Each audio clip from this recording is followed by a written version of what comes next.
Hello dear এক্সপেরিয়েন্ট, dear viewers, dear সকল YouTube family members. আজ 4ই মার্চ বুধবার। হোলি উৎসব। নবীন এডভেঞ্চারের তরফ থেকে সকলকে জানাই হ্যাপি হোলির অনেক অনেক শুভেচ্ছা, ভালোবাসা এবং তোমাদের সকলের পরিবারের গুরুজনদের জানাই প্রণাম। ডিয়ার অ্যাসপিরিয়েন্ট, বছরের এই একটা দিন তোমরা সকলেই আনন্দে কাটাও, সুস্থ থাকো, এই প্রার্থনা রাখছি। তো আজকে তোমাদের এই ক্লাসটি এসএসসি জিডি এবং আর্মি অগ্নিবীর শিক্ষার্থীদের জন্য একটি খুশির বিষয় হবে। আমি বিগত কয়েক বছরের আর্মি অগ্নিবীরের যে কোশ্চেন আছে, সেই বিগত বছরের কোশ্চেনের ভিত্তিতে আমি একটি পিওয়াইকিউ সিরিজ শুরু করতে যাচ্ছি, যেই সিরিজের আজকে ফার্স্ট ক্লাস। এবং তোমাদের একটা সারপ্রাইজ দেওয়ার জন্য এই হোলির দিনে আজকে আমি এই ফার্স্ট ক্লাসটি শুরু করতে যাচ্ছি। তো ডিয়ার সকল অগ্নিবীর শিক্ষার্থী, তোমরা প্রত্যেকটি এই প্রিভিয়াস ইয়ার ক্লাস যে আছে পিওয়াইকিউ সিরিজ, সেই ক্লাসের ফার্স্ট ক্লাস, এবং প্রত্যেকটি ক্লাসকে সকলেই দেখার চেষ্টা করবে মনোযোগ সহকারে। তো ক্লাসে আমি আজকে যে আলোচনা করব টপ 15 কোশ্চেন, অর্থাৎ টপ 15টি কোশ্চেন নিয়ে আজকের এই ক্লাসটি হবে। ডিয়ার সকল অগ্নিবীর লাভার, ডিয়ার সকল আর্মি লাভার, তোমাদের জন্য এই ক্লাসটি আপকামিং এক্সামে খুবই হেল্পফুল হতে চলেছে। এই ক্লাসটি হবে বায়োলজির কোশ্চেনের ওপর, এবং বায়োলজির টপ 15 কোশ্চেন নিয়ে আজকে এই ক্লাসটি হবে। তো আমি ক্লাসটি আজকে তোমাদের এই হোলির উৎসবের একটি খুশির দিনেই একটি সুন্দর সারপ্রাইজ হিসাবে আমি এটাকে আজকে শুরু করতে যাচ্ছি, ঠিক আছে? তো আজকের আমি ফার্স্ট ক্লাসে 15টি কোশ্চেন নিয়ে আলোচনা করব, ঠিক আছে ডিয়ার স্টুডেন্ট? আজকে আমি ফার্স্ট ক্লাসে 15টি করে, প্রত্যেকটি ক্লাসে 15টি করে কোশ্চেনের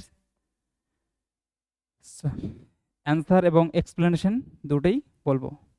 আজকে ক্লাসের ফার্স্ট কোশ্চেন নিয়ে আমি আলোচনা শুরু করি। ফার্স্ট কোশ্চেন কি বলছে, সকলেই ক্লাসটিকে ভালোভাবে ফোকাস করার চেষ্টা করবে। ফার্স্ট কোশ্চেন কি বলছে দেখো। কোশ্চেন অগ্নিবীর এক্সামে 30শে জুন 2025 কোশ্চেনটি আসছে। শ্বসন প্রক্রিয়ায় বায়ু সবার আগে কোথায় প্রবেশ করে? কোশ্চেনে কি বলছে যে শ্বসন প্রক্রিয়ায় বায়ু সবার আগে কোথায় প্রবেশ করে? বায়ু বলতে এখানে কি বলছে দেখো। বায়ু বায়ু বলতে কি বুঝি? সবাই বায়ু বুঝি। বলছে শ্বসন প্রক্রিয়ায় যে রেসপিরেটরি সিস্টেম, শ্বসনতন্ত্র আছে, সেই শ্বসন প্রক্রিয়ায় বায়ু সবার প্রথমে প্রবেশ করে কোন দিক দিয়ে? 4টা অপশন আছে। এ নাম্বার অপশন বলছে ফুসফুস, বি নাম্বার অপশন নাক, সি নাম্বার অপশন গলবিল, ডি নাম্বার অপশন শ্বাসনালী। ফুসফুস কি? সবার আগে বুঝতে হবে আমাদের শ্বসন প্রক্রিয়া যে ঘটে, শ্বসন প্রক্রিয়া বায়ু প্রবেশের যে ক্রমটা, ফার্স্ট কোনটি দিয়ে বায়ু প্রবেশ করে, সেকেন্ড কোনটা দিয়ে বায়ু প্রবেশ করে, এবং থার্ড কোনটিতে বায়ু প্রবেশ করে। তো সেই ক্রমটা আগে আমরা জানি যে বায়ু সবার প্রথমে প্রবেশ করে কি দিয়ে? বায়ু প্রবেশের ক্রম, বায়ু প্রবেশের ক্রম, বায়ু প্রবেশের ক্রম, ঠিক আছে? বায়ু প্রবেশের ক্রমে কি আছে দেখো। ফার্স্ট অফ অল, আমাদের শ্বসন প্রক্রিয়ায় আমাদের শরীরে বায়ু সবার প্রথমে প্রবেশ করে নাসারন্ধ্র দিয়ে। নাসারন্ধ্র অর্থাৎ নাক, নাক দিয়ে। নাসারন্ধ্র অর্থাৎ কি? নাক দিয়ে, নাক, যেটাকে আমরা কি বলবো? নাসারন্ধ্র, নাসারন্ধ্র, নাসারন্ধ্র। প্রথমে বায়ু কোথায় প্রবেশ করছে? বায়ুমণ্ডলে থেকে আমাদের শরীরে যে বায়ু প্রবেশ করে সর্বপ্রথম কোথায় প্রবেশ করছে? নাসারন্ধ্র অর্থাৎ নাকে। তারপর কোথায় যাচ্ছে বায়ু? তারপর বায়ু প্রবেশ কোথায় হচ্ছে? বায়ুর প্রবেশ, তারপর দ্বিতীয় স্টেপে বায়ুর প্রবেশ কোথায় হবে? নাসাপথ, নাকের পথ, নাসা পথ, যেটিকে বলা হয় নাসাপথ। ঠিক আছে, নাকের পথ। তৃতীয় তো বায়ু কোথায় প্রবেশ করে? তৃতীয়ত বায়ু কোথায় প্রবেশ করছে? তৃতীয়ত বায়ু আমাদের শরীরে নাকের প্রথমে বায়ু প্রবেশ করছে নাসারন্ধ্র দিয়ে, তারপর নাসাপথ, এবং তৃতীয়ত গলবিল, গলবিলে প্রবেশ করছে। তৃতীয়ত কোথায়? গলবিল। এই বায়ু প্রবেশের ক্রম হিসাবে ফার্স্ট নাকের নাসারন্ধ্র দিয়ে, তারপর নাকপথ, তারপর তৃতীয়ত গলবিলে, গলবিল, গলবিল দিয়ে। চতুর্থ পর্যায়ে গিয়ে বায়ু কোথায় প্রবেশ করছে? চতুর্থ পর্যায়ে গিয়ে বায়ু কোথায় প্রবেশ করছে? চতুর্থ পর্যায়ে গিয়ে বায়ু কোথায় প্রবেশ করছে? ল্যারিংস, যেটাকে বলা হয় স্বরযন্ত্র। স্বরযন্ত্র যেটি আমাদের কি ভয়েস বক্স, ভয়েস বক্স, আওয়াজ অর্থাৎ কথা, শব্দ উৎপন্ন হচ্ছে, যেটাকে ল্যারিংস বলা হয়, ভয়েস বক্স, যেটাকে স্বরযন্ত্র বলি আমরা, সেটা কি? ল্যারিংস।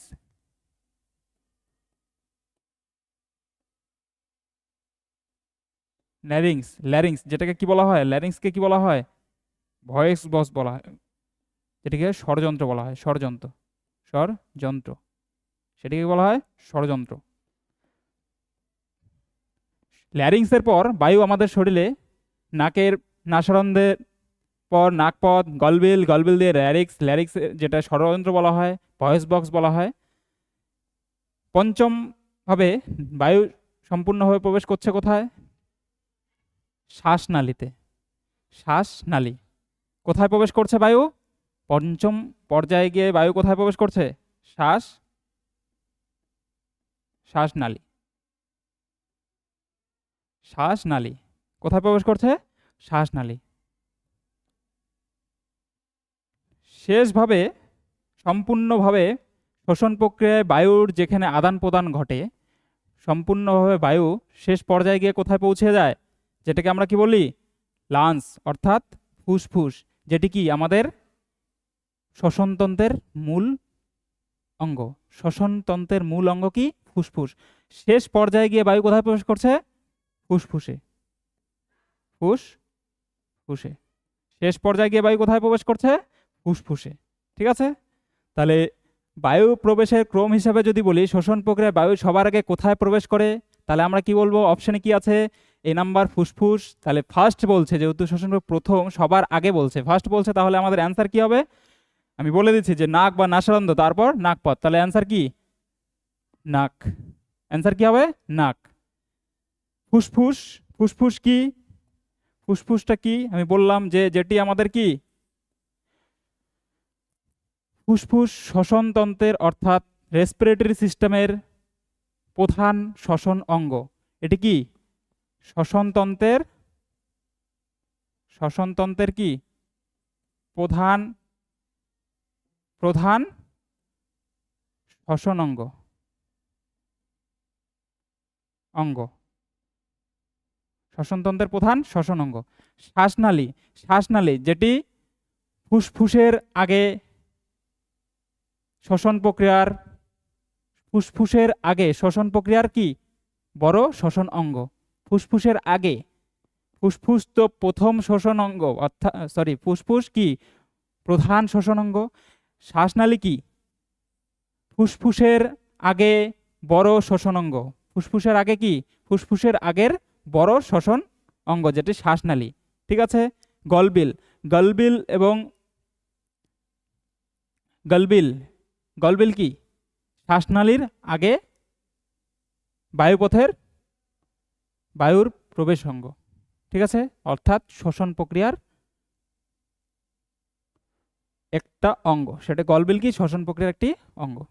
তাহলে বুঝলাম যে শ্বসন প্রক্রিয়া বায়ু সবার আগে কোথায় প্রবেশ করে? শ্বসন প্রক্রিয়ায় বায়ু সবার আগে কোথায় প্রবেশ করে?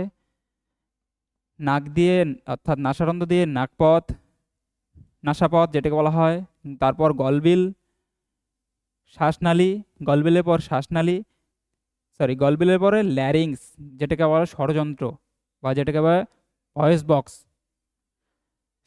শ্বাসনালী, শ্বাসনালীর পর কোথায়?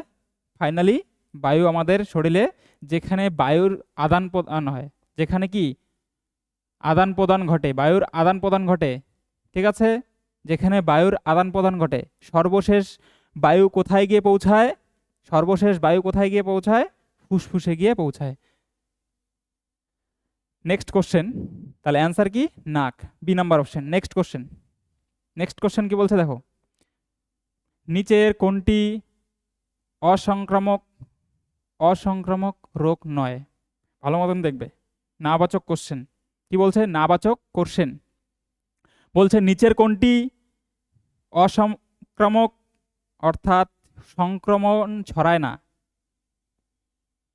সরি অসংক্রামক রোগ নয়, এমন বিষয় বলছে যে এমনভাবে কোশ্চেনটা বলছে যে এখানে 4টি অপশন আছে, 4টি অপশনের মধ্যে এমন 3টি অপশন আছে যেটি কি সংক্রমণ ছড়ায় না, অর্থাৎ ছোঁয়াচে ভাবে রোগ হয় না, ছোঁয়াচে রোগ নয়, যেটি একজনের থেকে আরেকজনের মধ্যে ছড়ায় না। এখানে 3টি রোগ আছে এমন যেটি ছড়ায় না, এবং একটি রোগ আছে যেটি কি ছড়ায়। ওটাই বলছে যে অসংক্রমণ রোগ নয়। তার মানে কি অসংক্রমণ রোগ নয় মানে কি সংক্রমণ রোগ? তাহলে এমন অপশন আছে যেটি কি সংক্রমণ রোগ, তাহলে 3টি অপশন আছে যেটি সংক্রমণ রোগ নয়, অর্থাৎ সংক্রামক রোগ নয়। তাহলে আমাকে বলতে হবে যে যেইটা রোগ আছে যেটি, যেই রোগটি কি ছড়াচ্ছে, একজনের থেকে আরেকজনের মাধ্যমে সেটি ছড়িয়ে যাচ্ছে, সেখানে আমাকে এটাই অ্যান্সার বলছে যে নিচের কোন, ওই অ্যান্সারটাকে আমার খুঁজতে হবে।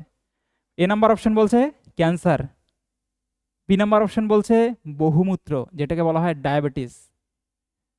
ডায়াবেটিস 2 ধরনের হয়, ডায়াবেটিস ইনসিপিটাস আর ডায়াবেটিস মেলাইটাস।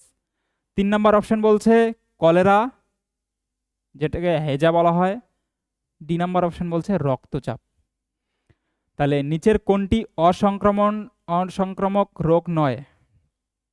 তার মানে আমাকে বুঝতে হবে, তার মানে ওটি সংক্রামক রোগ। সংক্রামক রোগ মানে যেটাই আমাদের একজনের থেকে আরেকজনের মাধ্যমে ছড়াতে থাকে, যেটিকে বলা হয় ভাইরাল ডিজিজ। ঠিক আছে, ভাইরাল ডিজিজ যেটাকে ছড়াচ্ছে একজনের থেকে আরেকজন। তাহলে ক্যান্সার কি? ক্যান্সার কি? ক্যান্সার, ক্যান্সার সংক্রামক রোগ নয়। ক্যান্সার এমন একটি রোগ যেটি কি শরীরে অস্বাভাবিক কোষ বিভাজনের ফলে, শরীরের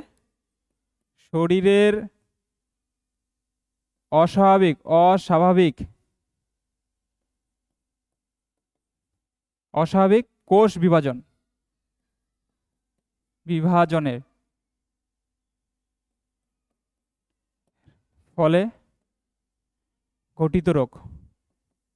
তাহলে এটা কি বুঝলাম যে ক্যান্সার তো কি শরীরে অস্বাভাবিক কোষ বিভাজন যখন হচ্ছে তখন ক্যান্সার ডিজিজ হচ্ছে, ক্যান্সার রোগ হচ্ছে।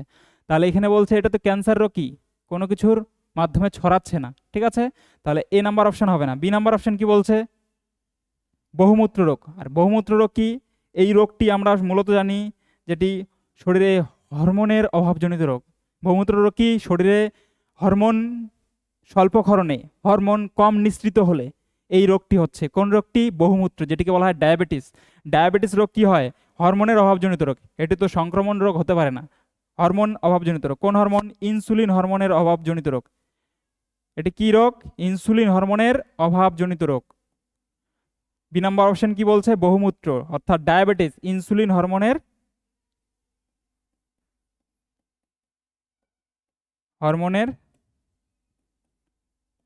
অভাবে হয়। বহুমূত্র রোগ কি অর্থাৎ ডায়াবেটিস রোগ কি? ইনসুলিন হরমোন অর্থাৎ এটি হরমোনের অভাবজনিত রোগ, এটি সংক্রমণ রোগ নয়, ঠিক আছে, এটি অসংক্রমণ রোগ। তার মানে 2টি অপশন কি অসংক্রমণ রোগ।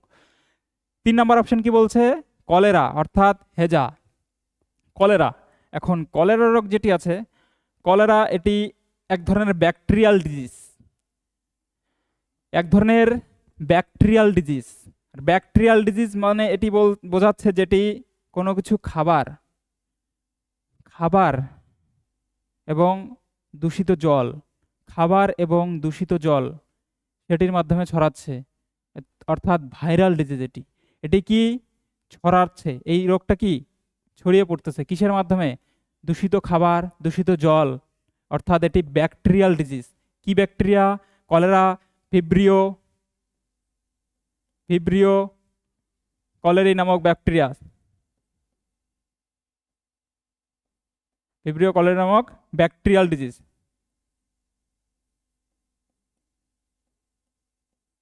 Bacterial disease, bacterial disease. এটি কি? এই রোগটি কি? সংক্রমণ রোগ। এই রোগটি কি? কলেরা রোগ কি? দূষিত জল, দূষিত জল এবং দূষিত খাবারের মাধ্যমে ছড়াচ্ছে।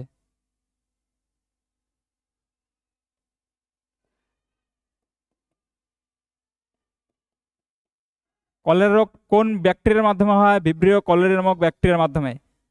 তাহলে আমি অ্যান্সার হিসাবে তাহলে কোনটাকে দেখতে পাচ্ছি? অ্যান্সার হিসাবে কোনটাকে দেখব? যেহেতু এটি সংক্রমণ ছড়াচ্ছে, কলেরা অর্থাৎ হেজা, এটি ব্যাকটেরিয়াল ডিজিজ, এটি ব্যাকটেরিয়াল ডিজিজ এবং ভাইরাল ডিজিজ, দূষিত খাবার, দূষিত জল, ভিব্রিও কলেরা নামক ব্যাকটেরিয়ার মাধ্যমে ছড়াচ্ছে। ঠিক আছে। ডি নাম্বার অপশন কি বলছে? রক্তচাপ।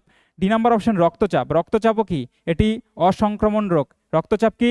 এটি অসংক্রমণ রোগ, অসংক্রমণ রোগ। রক্তচাপ এটি মূলত কিসের রোগ? উচ্চ রক্তচাপ। রক্তচাপ কি? এটি উচ্চ রক্তচাপ। এটি কিসের রোগ? হৃদয়যন্ত্র, অর্থাৎ যেটি আমাদের ধমনীর জটিলতা। অ্যাকচুয়ালি এটা কি বলছে? যে রক্তচাপ, উচ্চ রক্তচাপ, এটি কি? ধমনীর জটিলতা এবং হৃদয়যন্ত্রের ধমনীর জটিলতা, ধমনীর জটিলতা, জটিলতা এবং হৃদয়যন্ত্রের সমস্যা, এর সমস্যা। এই হৃদয়যন্ত্রের সমস্যা এবং ধমনীর জটিলতা এটাতে কোনোভাবেই অসংক্রমণ রোগ হতে পারে না। ঠিক আছে। এটি ধমনীর সমস্যা এবং ধমনীর প্রবলেম, ধমনীর জটিলতা। উচ্চ রক্তচাপ কিসের জন্য হচ্ছে? ধমনী এবং হৃদয়যন্ত্রের কি?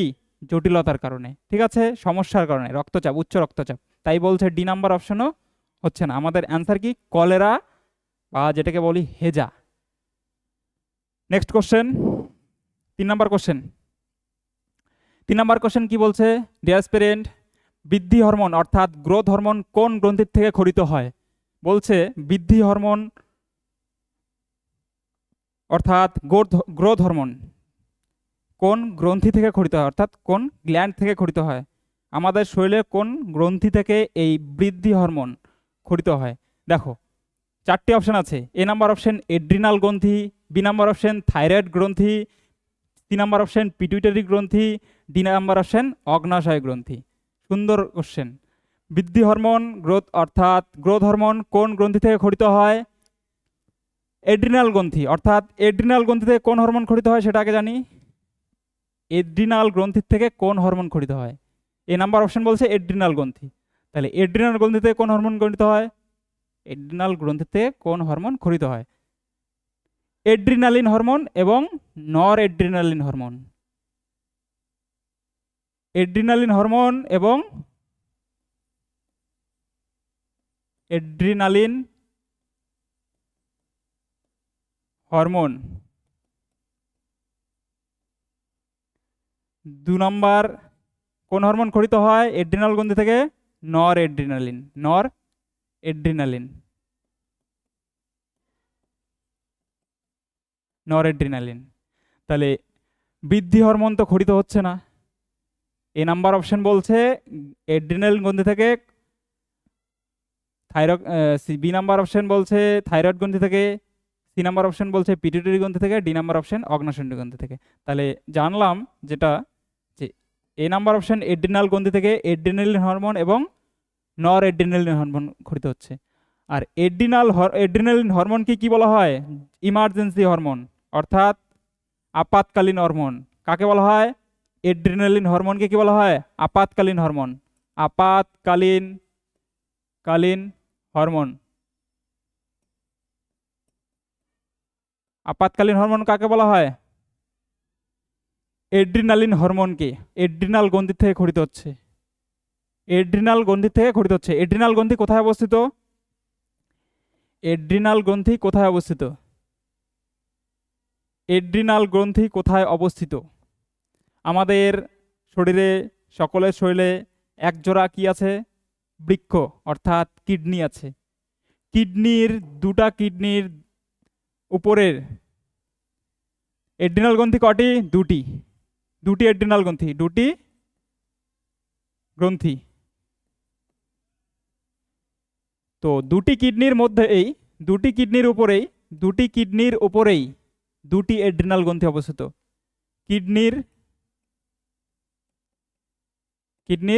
ওপরে অবস্থিত, কিডনির উপরে অবস্থিত কি?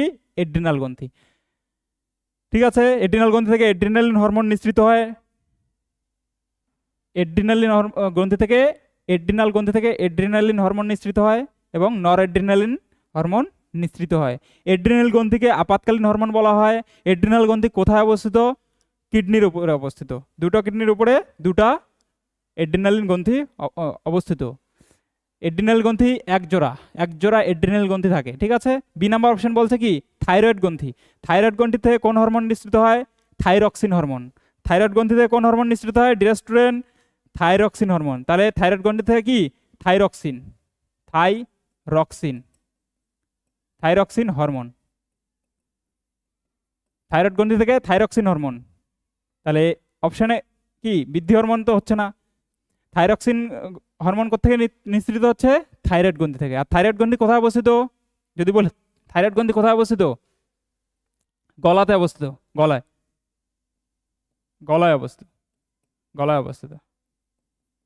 গলায় অবস্থিত। ঠিক আছে, থাইরয়েড গ্রন্থি কোথায় অবস্থিত? গলায় অবস্থিত। সি নাম্বার অপশন পিটুইটারি গ্রন্থি। সি নাম্বার অপশন কি বলছে? পিটুইটারি গ্রন্থি। পিটুইটারি গ্রন্থিতে কোন হরমোন নিঃসৃত হয়? পিটুইটারি গ্রন্থির অগ্রভাগ অর্থাৎ অ্যান্টেরিয়র পার্ট, পশ্চাৎ ভাগ অর্থাৎ পশ্চারীয় ভাগ, যেটি পশ্চারিয়র পার্ট। ঠিক আছে, তো অগ্রভাগ থেকে অনেক হরমোন নিঃসৃত হয়, পশ্চাৎ ভাগ থেকে দুটি হরমোন নিঃসৃত হয়। ঠিক আছে, অগ্রভাগ থেকে নিঃসৃত হওয়া হরমোনগুলির মধ্যে যেটি হচ্ছে আমাদের একমাত্র, তার মধ্যে একটি অগ্রভাগ থেকে নিঃসৃত হওয়া হরমোনটার মধ্যে সেটি বৃদ্ধি হরমোন, যেটিকে বলা হয় কি? বৃদ্ধি হরমোন, গ্রোথ হরমোন বলা হয়। গ্রোথ হরমোন কোত্থেকে নিঃসৃত হচ্ছে? গ্রোথ হরমোন কোত্থেকে নিঃসৃত হচ্ছে? পিটুইটারি গ্রন্থির অগ্রভাগ থেকে। Growth hormone. ঠিক আছে, গ্রোথ হরমোনকে কি বলা হয়? সোমাটোট্রপিন হরমোন বলা হয়। গ্রোথ হরমোনকে জিএইচও লেখা হয়, শর্ট ফর্মে কি লেখা হয়? জিএইচ। আর গ্রোথ হরমোনকে আরো অন্য নামেও ডাকা যায়, সেটি কি? সোমাটোট্রপিন।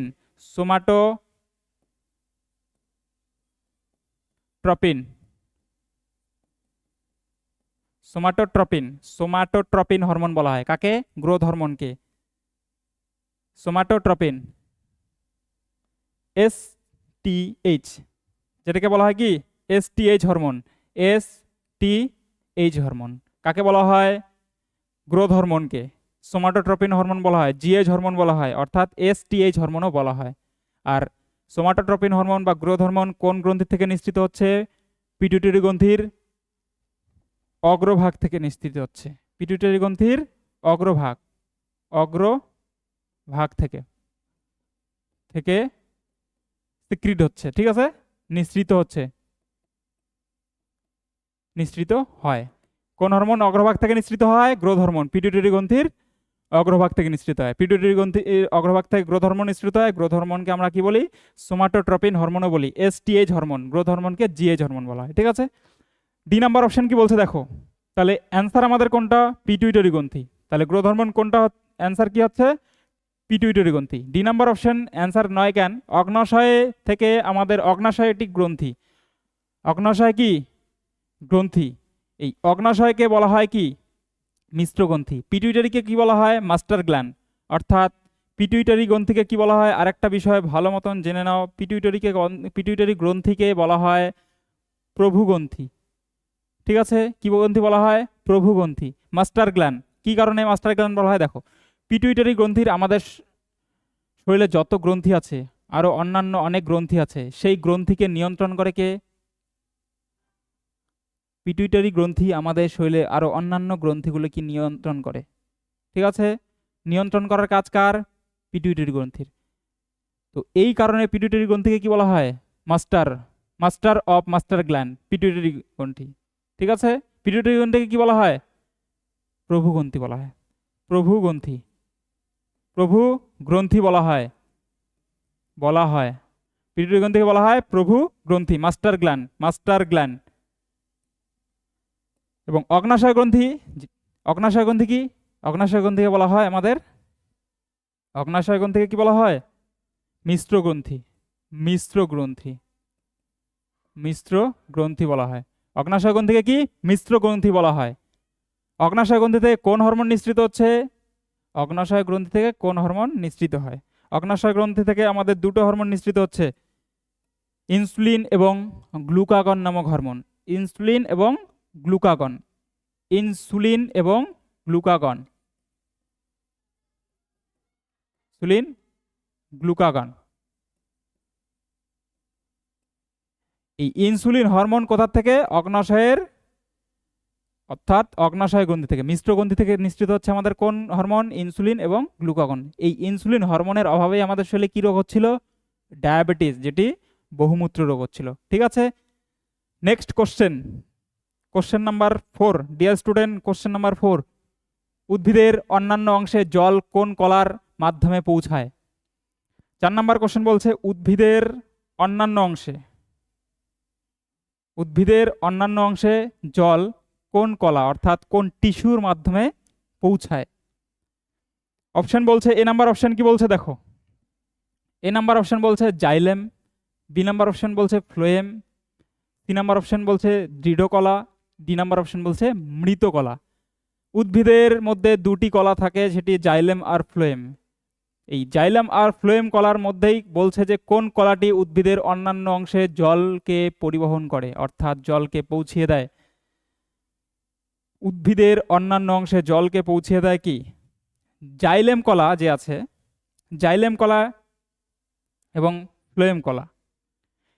জাইলেম কলার কাজ কি, ফ্লোয়েম কলার কাজ কি? দেখো, জাইলেম কলা কি, জাইলেম কলা কি করে? জাইলেম কলা একটি জটিল স্থায়ী কলা, উদ্ভিদের জটিল, জটিল এবং স্থায়ী কলা, স্থায়ী কলা, উদ্ভিদের জটিল এবং স্থায়ী কলা। এটি কি করে? জাইলেম কলা কি করতেছে? উদ্ভিদের জটিল এবং স্থায়ী কলা মূলত, মূলত মূল থেকে, উদ্ভিদের মূল থেকে, উদ্ভিদের মূল থেকে জল এবং খনিজ লবণ, উদ্ভিদের মূলের থেকে জল এবং খনিজ লবণ পাতায় এবং অন্যান্য অংশে উচ্চ, অর্থাৎ উপরের দিকে পরিবহন করে কে? ঊর্ধ্বমুখী পরিবহন, যেটাকে বলা হয়। উদ্ভিদের জাইলেম কলা যে আছে, অর্থাৎ জাইলেম টিস্যু আছে, এই জাইলেম টিস্যুকে বলা হয় জটিল এবং স্থায়ী টিস্যু, জটিল এবং স্থায়ী কলা। এই জটিল এবং স্থায়ী কলা কি করছে? মূলত উদ্ভিদের মূলের থেকে যে জল এবং খনিজ লবণ আছে, সেটি উদ্ভিদের পাতা এবং অন্যান্য অংশে ঊর্ধ্বমুখী পরিবহন করতেছে। তাহলে জলের পরিবহন কে করতেছে? ঊর্ধ্বমুখী জলের পরিবহন কে করতেছে? তাহলে জাইলেম কলা, উদ্ভিদের জাইলেম কলা অন্যান্য অংশেও কি করতেছে? জলকে পরিবহন করতেছে, জল এবং খনিজ লবণকে পড়েছে, জল এবং খনিজ লবণকেও পরিবহন করতেছে কে? জল এবং খনিজ লবণ।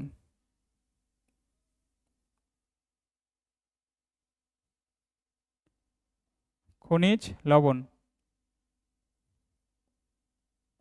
পরিবহন করে পাতায় এবং অন্যান্য অংশে। ফ্লোয়েম কলা কি করে? তাহলে অ্যান্সার কি হচ্ছে আমাদের? জলকে পরিবহন করতেছে উদ্ভিদের অন্যান্য অংশে কে? জাইলেম কলা, উদ্ভিদের জাইলেম কলা।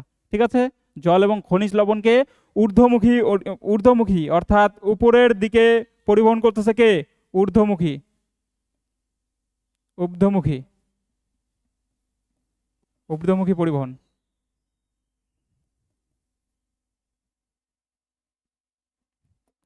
ঊর্ধ্বমুখী পরিবহন।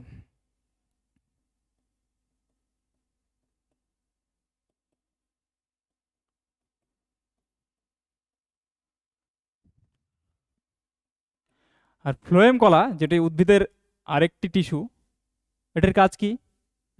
এটি উদ্ভিদের কি?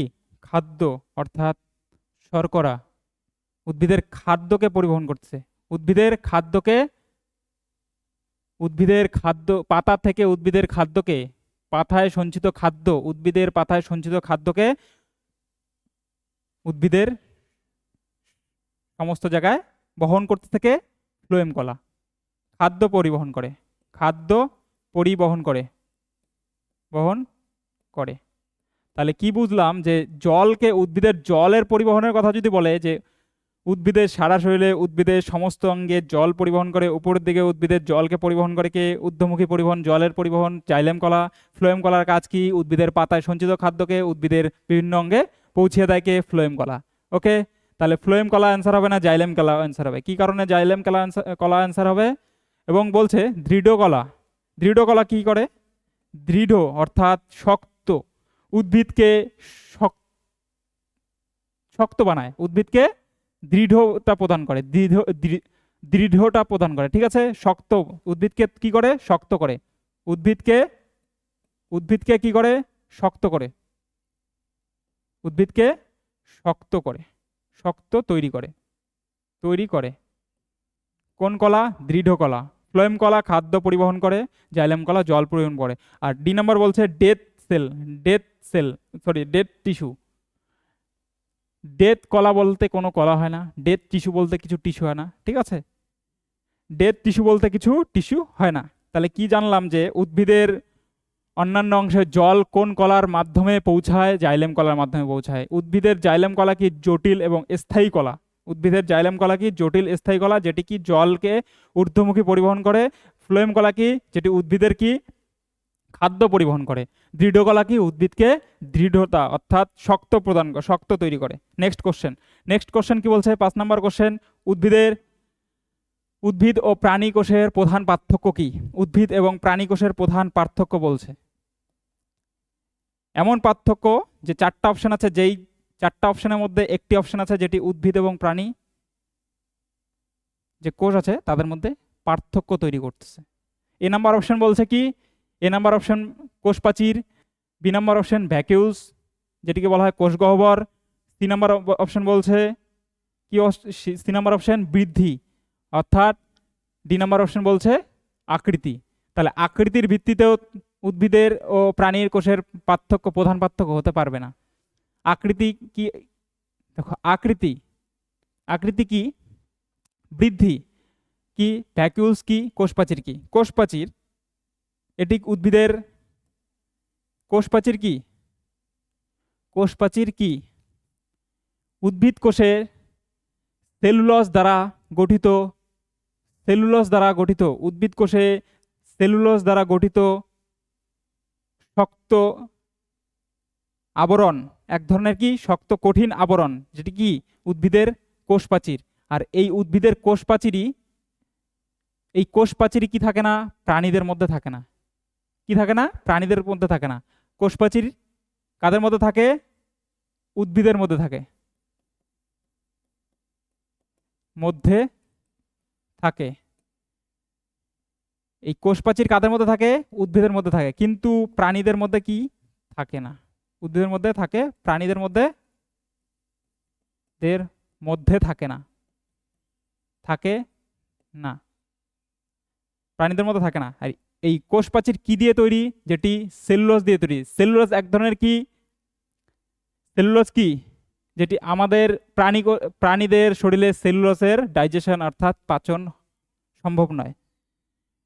ঠিক আছে, এই সেলুলোজ দিয়েই গঠিত কি? সেলুলোজ,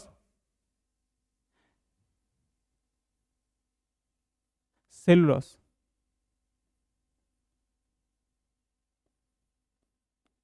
সেলুলোজ দ্বারা দ্বারা তৈরি। কোষ প্রাচীর কি দ্বারা তৈরি? সেলুলোজ দ্বারা তৈরি। আর উদ্ভিদ কোষে থাকে, প্রাণী কোষে থাকে না।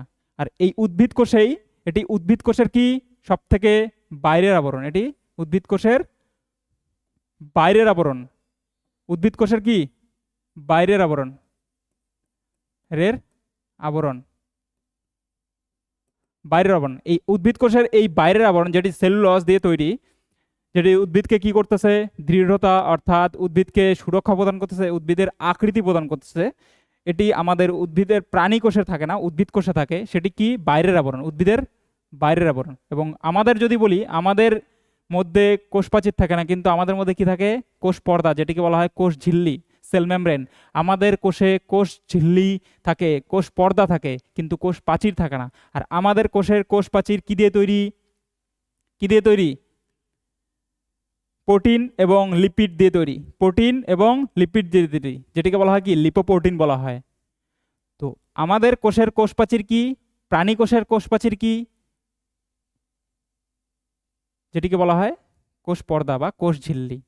তাহলে আমাদের কোষের কোষ সবার ফার্স্ট যদি বলি যে কোষের সব থেকে বাইরের আবরণ, প্রাণী কোষের সব কোষের বাইরের আবরণ কি? বাইরের আবরণ, এর আবরণ সেটি কোষ পর্দা, কোষ পর্দা বা কোষ ঝিল্লি, কোষ পর্দা, পর্দা বা ঝিল্লি, ঠিক আছে। কিন্তু উদ্ভিদের মধ্যে সব থেকে বাইরের আবরণ কি? কোষ প্রাচীর।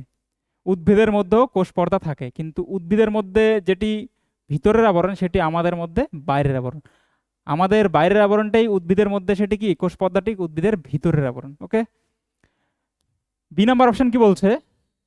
তাহলে অ্যান্সার কি হচ্ছে যে উদ্ভিদ এবং প্রাণী কোষের মধ্যে সব থেকে প্রধান, অর্থাৎ গাঠনিক মূল পার্থক্য, গঠনগত প্রধান অর্থাৎ মুখ্য পার্থক্য যদি বলি, সেটি কি? কোষ প্রাচীর আমাদের মধ্যে অর্থাৎ প্রাণীদের মধ্যে থাকে, উদ্ভিদের প্রাণীদের মধ্যে থাকে না, উদ্ভিদের মধ্যে থাকে। বি নাম্বার অপশন কি বলছে? ভ্যাকিউলস। ভ্যাকিউলস যেটা কি উদ্ভিদের মধ্যে বড় থাকে, উদ্ভিদের মধ্যে থাকে। আমাদের মধ্যে ভ্যাকিউলসের আকৃতি কি হয়? ছোট হয়, যেটি উদ্ভিদের মধ্যে বড় হয়। ভ্যাকিউলসের অর্থাৎ কোষ গহ্বর, কোষ গহ্বরের আকৃতি আমাদের মধ্যে কি ছোট, উদ্ভিদের মধ্যে আমাদের মধ্যে ছোট থাকে, যেটিকে না বললেই নেই বললেই চলে। উদ্ভিদের মধ্যে, উদ্ভিদের মধ্যে বড় থাকে, বড় আকারে থাকে, আকারে থাকে, ঠিক আছে। উদ্ভিদের মধ্যে বড় আকারে থাকে, কিন্তু প্রাণীদের মধ্যে থাকলেও সেটি কি ছোট আকৃতির, সেটি নেই বললেই চলে, ঠিক আছে। ভ্যাকিউলস কি? যেটি কোষ গহ্বর। ভ্যাকিউলস কি? যেটি কোষ গহ্বর। ওকে, ভ্যাকিউলসকে কি বলা হয়? কোষ গহ্বরে বলা হয়। বৃদ্ধি, বৃদ্ধি উদ্ভিদ এবং প্রাণী, উদ্ভিদ এবং প্রাণী দুজনের মধ্যেই ঘটে, কিন্তু উদ্ভিদের বৃদ্ধি সেটি অনির্দিষ্ট সময়ের জন্য হতে পারে। উদ্ভিদের বৃদ্ধি কি সাময়িক সময় নয়, অনির্দিষ্ট সময়ের পর্যন্ত চলতে থাকতে পারে উদ্ভিদের বৃদ্ধিটি। তাহলে উদ্ভিদের বৃদ্ধি কি অনির্দিষ্ট সময় পর্যন্ত চলতে থাকতে পারে। এবং প্রাণীদের বৃদ্ধি কি? প্রাণীদের বৃদ্ধি কি? প্রাণীদের বৃদ্ধি একটি সময় অর্থাৎ বয়স অর্থাৎ একটি সীমা পর্যন্ত চলবে। প্রাণীদের বৃদ্ধি কি একটি সীমা পর্যন্ত অর্থাৎ একটি বয়স পর্যন্তই প্রাণীদের বৃদ্ধি ঘটবে। এবং উদ্ভিদের বৃদ্ধি কোনো অনির্দিষ্ট, নির্দিষ্ট কোনো সময় নেই, অনির্দিষ্ট সময় পর্যন্ত চলতে পারে উদ্ভিদের বৃদ্ধি। ওকে, আর আকৃতির কথা বলছে উদ্ভিদ এবং প্রাণীর আকৃতি। উদ্ভিদের আকৃতি কিসের উপর নির্ভর করতেছে? কোষ প্রাচীর, কোষ প্রাচীর যেটিকে বললাম অ্যান্সার, যেটি মুখ্য পার্থক্য অর্থাৎ মুখ্য গঠনগত পার্থক্য কি উদ্ভিদ এবং প্রাণী কোষের। কোষ প্রাচীর থাকার কারণে কি উদ্ভিদের আকৃতির কোনো পরিবর্তন হয় না। কোষ প্রাচীর আছে বলেই, কোষ প্রাচীর আছে বলেই, প্রাচীর আছে বলেই কি থাকে জন্যই উদ্ভিদের কোষের আকৃতির কোনো পরিবর্তন হয় না। আকৃতি, আকৃতি পরিবর্তন হয় না, আকৃতি পরিবর্তন হয় না উদ্ভিদের, উদ্ভিদের, ঠিক আছে। এবং আমাদের আর উদ্ভিদের কোষের আকৃতি কি? আয়তকার এবং চারকোনা এবং আয়তকার আকৃতির। আমাদের কোষের আকৃতি নির্দিষ্ট কোষ আকৃতি নেই, এবং যেটিকে অনিয়মিত অর্থাৎ বিভিন্ন ধরনের আকৃতির হতে পারে। আমাদের কোষের আকৃতি কি বিভিন্ন ধরনের হতে পারে, এবং আমাদের কোষে কি থাকে, কোষ পর্দা থাকে। কোষপ্রাচীর থাকার কারণেই উদ্ভিদের কোষের কোষপ্রাচীর থাকার কারণেই উদ্ভিদের কোষের আকৃতি কি নিশ্চিত আকৃতির হয়, ঠিক আছে, যেটি আকৃতি কি চারকোনা অর্থাৎ আয়তকার। এবং আমাদের কোষে কোষপ্রাচীর থাকে না জন্যই আমাদের কোষের আকৃতি কি এই কারণে কি অনিশ্চিত, অর্থাৎ কোনো নিশ্চিত আকারের শেপ নয়, ঠিক আছে। Next question dear student, next question, next 6 number question. ভিটামিনের রাসায়নিক নাম। ভিটামিনের রাসায়নিক নাম কি বলছে? কিছু মিস্টেক। কোন ভিটামিনের রাসায়নিক নাম? ভিটামিনের রাসায়নিক নাম দেখি, একটু দেখে বলতে হবে, মিস্টেক করছে, টাইপিং মিস্টেক আছে, টাইপিং মিস্টেক আছে, কোনো ভিটামিনের নাম দেওয়া নেই।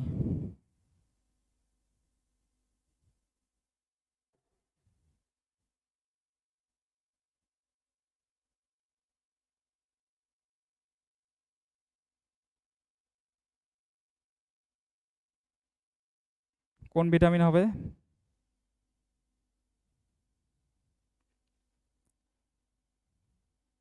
এক মিনিট দাঁড়াও সবাই, ওয়েট করো একটু।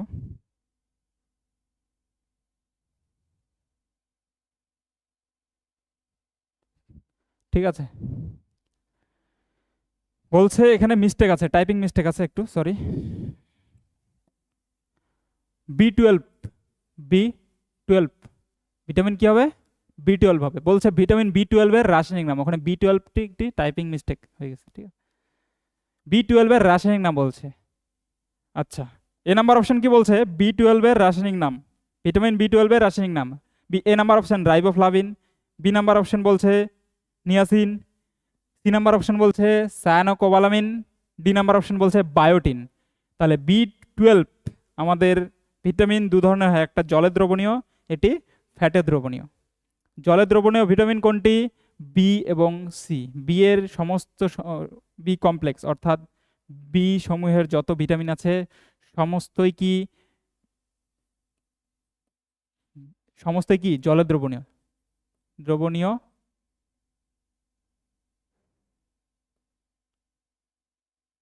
জলে দ্রবণীয়, দ্রবণীয়। আরেকটা কি? ফ্যাট সলিউবল, ফ্যাট দ্রবণীয়, ফ্যাট দ্রবণীয়, ফ্যাট দ্রবণীয়। তো জলে দ্রবণীয় ভিটামিন কি?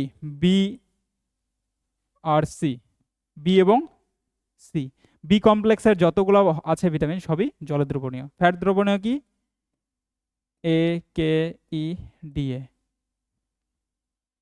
ঠিক আছে। তো তার মধ্যে ভিটামিন B12 এর রাসায়নিক নাম জিজ্ঞাসা করেছে, ভিটামিন B12 এর রাসায়নিক নাম জিজ্ঞাসা করেছে। এ নাম্বার অপশন রাইবোফ্লাভিন। রাইবোফ্লাভিন কার রাসায়নিক নাম?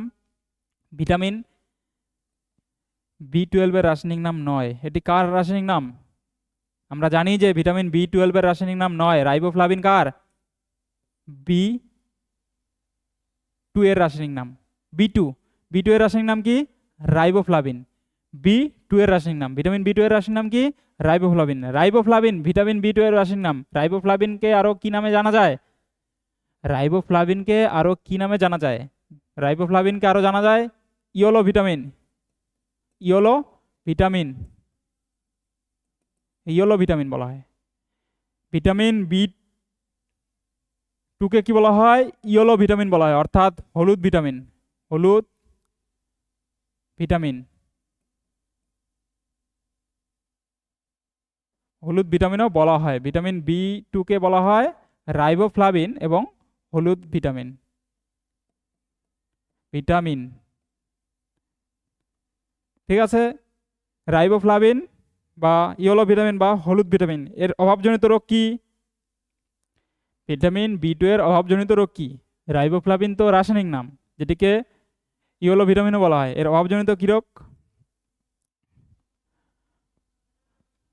ব্লাস্টার ইন মাউথ ক্লোসিস রোগ, যেটাকে হাত পা ফেটে যাওয়া এবং মুখে ফেটে যাওয়া, ঠিক আছে। বি নাম্বার অপশন কি বলছে? নিয়াসিন। তাহলে এটি কোন ভিটামিনের রাসায়নিক নাম? নিয়াসিন। ভিটামিন B12 এর রাসায়নিক নাম নয়। নিয়াসিন কার রাসায়নিক নাম? ভিটামিন B3 রাসায়নিক নাম নিয়াসিন। নিয়াসিন বা নিকোটিনিক অ্যাসিড, নিয়াসিন বা নিকোটিনিক অ্যাসিড। ভিটামিন বি3 যে আছে এটি অ্যাসিড প্রকৃতির ভিটামিন এটিকে বলা হয় নিয়াসিন বা নিকোটিনিক অ্যাসিড। এটিকে কি বলা হয়? নিয়াসিন বা নিকোটিনিক অ্যাসিড। ভিটামিন বি3-র অন্য নাম যদি বলি, যে ভিটামিন বি3-কে কি বলা হয়? পিপি ভিটামিন, পিপি ভিটামিন, পিপি পিপি ভিটামিনও বলা হয়, পিপি ভিটামিনও বলা হয়, মিনও বলা হয়। ঠিক আছে, পিপি অর্থাৎ প্লেগ্রা প্রিভেন্টিং। ভিটামিন বি3 যেটা নিয়াসিন, এটার অভাবে কি রোগ হচ্ছে? প্লেগ্রা রোগ হচ্ছে, প্লেগ্রা, প্লেগ রোগ। ঠিক আছে,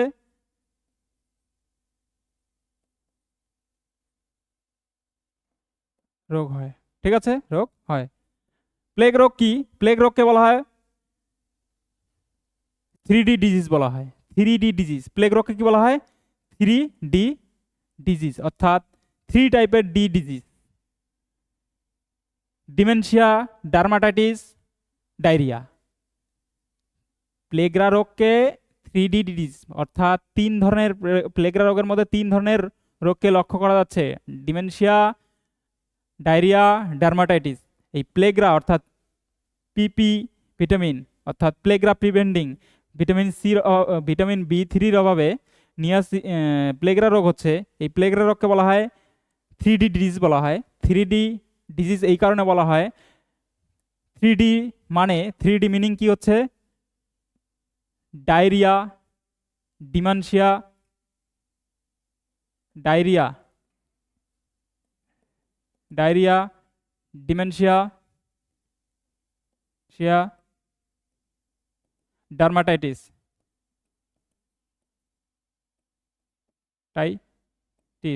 ডার্মাটাইটিস। ঠিক আছে, 3 নম্বর অপশন কি বলছে? Diarrhoea, dementia, dermatitis. আচ্ছা আচ্ছা, এর অভাবজনিত রোগ কি? প্লেগ্রা রোগ হচ্ছে। ঠিক আছে, প্লেগ্রা রোগ হচ্ছে। 3 নম্বর অপশন কি বলছে? Cyanocobalamin, cyanocobalamin. আর কোশ্চেনে কি জিজ্ঞাসা করেছে আমাদের? যে ভিটামিন বি12-এর রাসায়নিক নাম। ভিটামিন বি2 এর রাসায়নিক নাম রাইবোফ্লাভিন, বি নাম্বার অন, A number option. B number option বলছে নিয়াসিন, ভিটামিন বি3 রাসায়নিক নাম সায়ানোকোবালামিন, এটি আমাদের ভিটামিন বি12, যেটি আমাদের কি অ্যান্সার। কোশ্চেনে কি বলছে? ভিটামিন বি12, আর ভিটামিন বি12-এর রাসায়নিক নাম সায়ানোকোবালামিন, সায়ানোকোবালামিন। আর ভিটামিন বি12-কে কি বলা হয়? নীল ভিটামিন অর্থাৎ ব্লু ভিটামিন বলা হয়। ভিটামিন বি12-কে কি বলা হয়? ব্লু ভিটামিন বলা হয়, blue, blue vitamin, blue vitamin বলা হয়। ঠিক আছে, সায়ানোকোবালামিন অর্থাৎ ভিটামিন বি12-এর রাশির নাম, যাকে আমরা ব্লু ভিটামিনও বলতে পারি। এর অভাবজনিত রোগ, ভিটামিন বি12-এর অভাবজনিত রোগ কি জানি? যে ভিটামিন বি12-এর অভাবে কি রোগ হচ্ছে? পার্নিসিয়াস অ্যানিমিয়া, অর্থাৎ পার্নিসিয়াস অ্যানিমিয়া, পার্নিসিয়াস সিয়াস অ্যানিমিয়া, অ্যানিমিয়া। অ্যানিমিয়া বলতে কি বোঝাচ্ছে?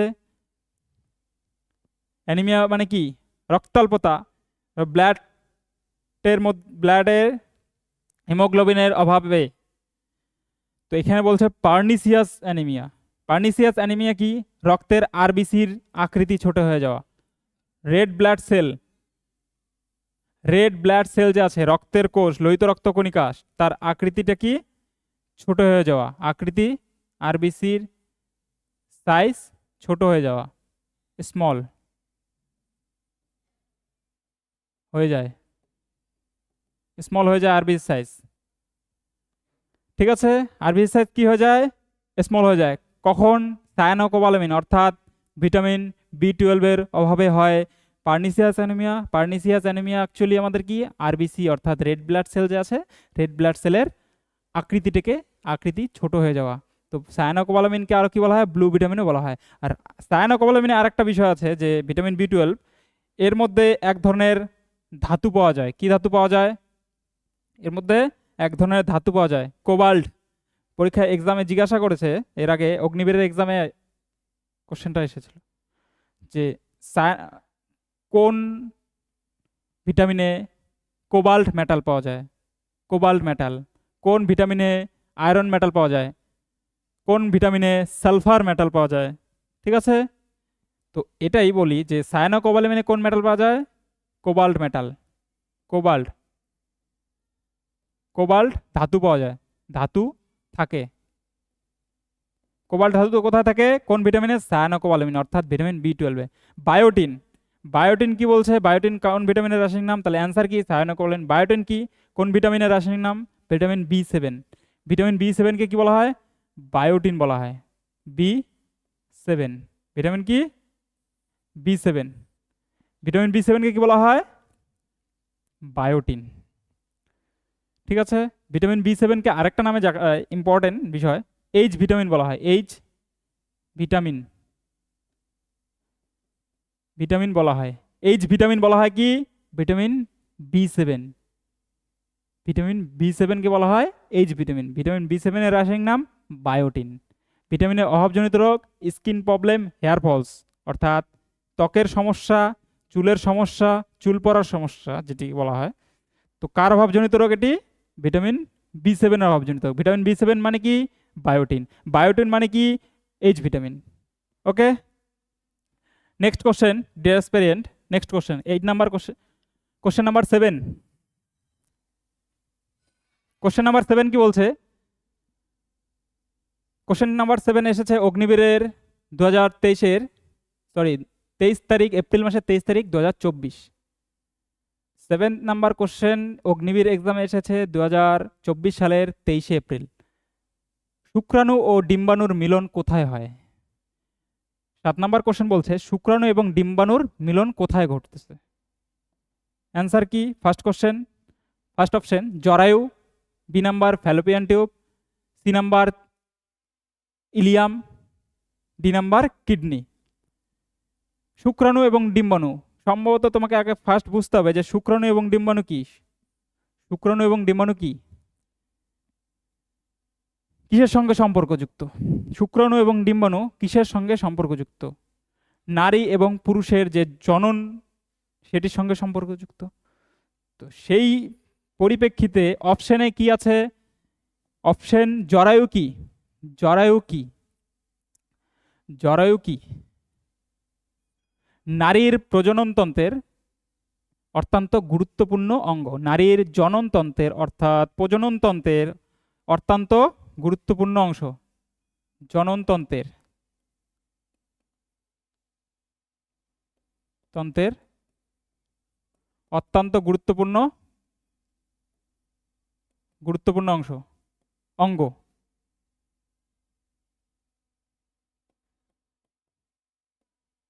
অঙ্গ, অত্যন্ত গুরুত্বপূর্ণ অঙ্গ, যেটি কি করে, এটি জরায়ু একটি পেশিবহুল থলি। থলি, যেমন আমরা জানি যে থলি কোনো কিছু কি রাখার জন্য, কোনো কিছু সংরক্ষিত থাকে থলিতে, যেমন মূত্রথলিতে কি ইউরিন, ইউরিন সঞ্চিত থাকে সাময়িক সময়ের জন্য। তো জরায়ু একটি পেশিবহুল থলি, পেশিবহুল থলি, পেশিবহুল বহুল থলি, পেশিবহুল থলি। এই পেশিবহুল থলিতে কি হচ্ছে, জরায়ু একটি পেশিবহুল থলি, এই পেশিবহুল থলিতেই কি হচ্ছে, ভ্রূণ, গর্ভাবস্থায় ভ্রূণ বড় হচ্ছে এবং সন্তান জন্ম হওয়া পর্যন্ত পুষ্টি পাচ্ছে। তাহলে এখানে কাজটা কি হচ্ছে, ভ্রূণের বড় হওয়া, ভ্রূণের বড় হওয়া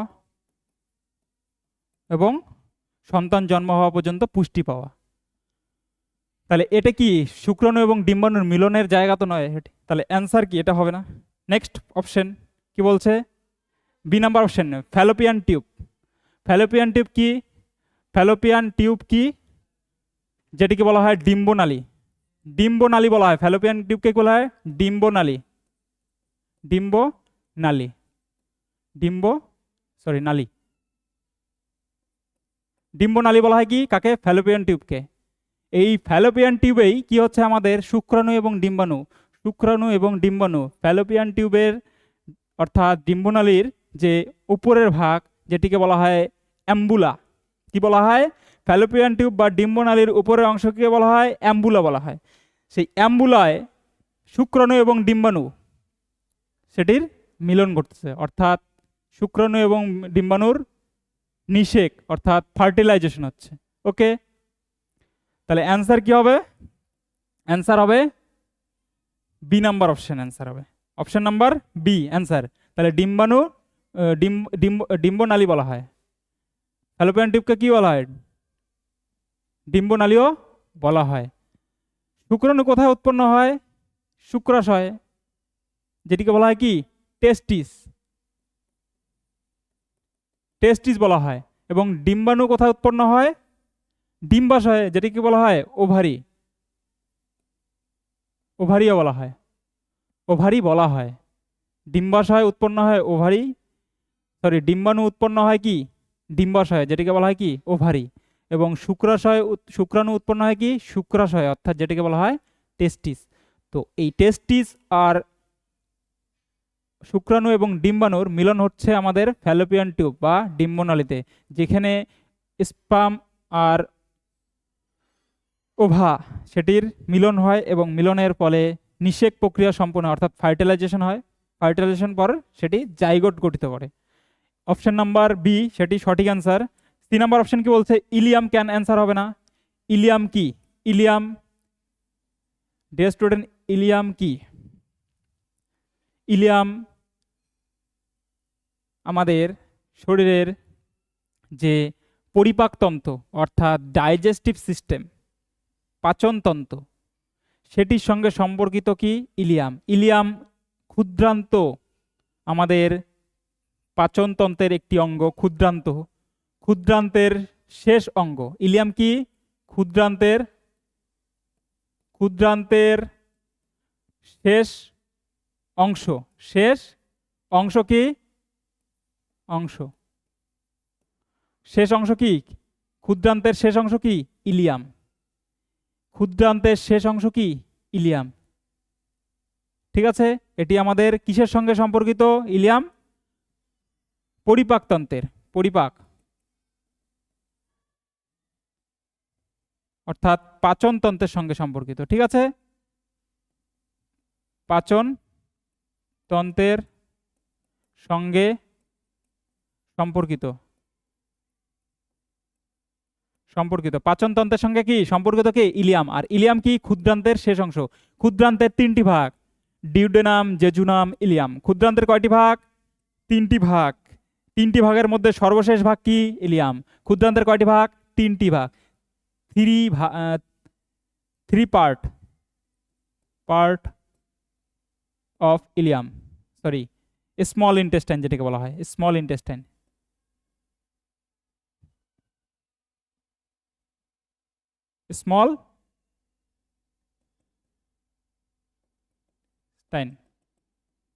স্মল ইন্টেস্টাইন, যেটিকে বলা হয় কি? ক্ষুদ্রান্ত। কয়টি ভাগ? ক্ষুদ্রান্তের 3টি ভাগ। জেজুনাম,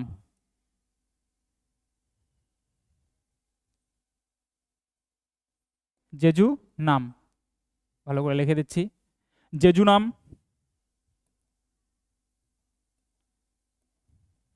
জেজুনাম, জেজুনাম,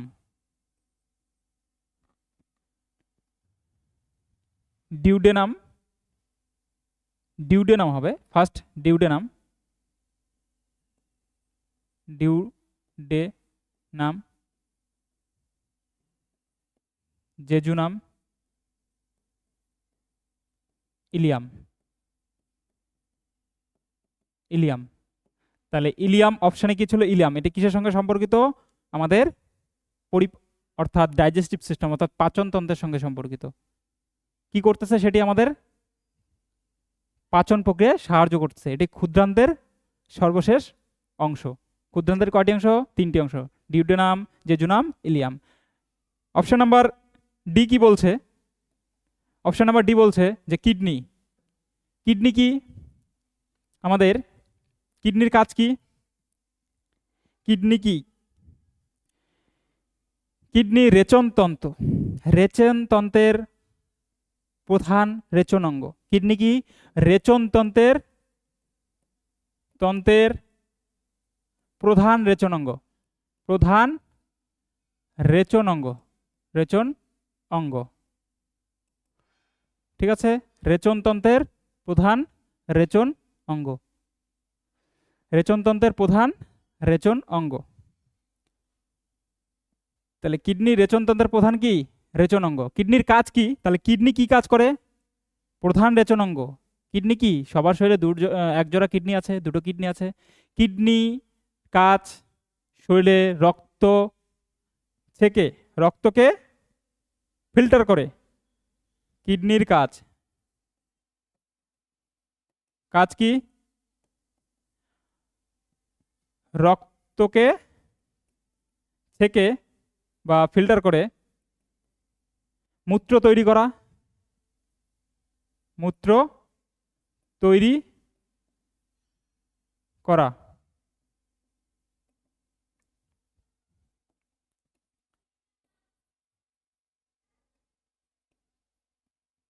রক্তকে ছেঁকে মূত্র তৈরি করা কার কাজ, কিডনির কাজ। রক্ত ছেঁকে মূত্র তৈরি করা,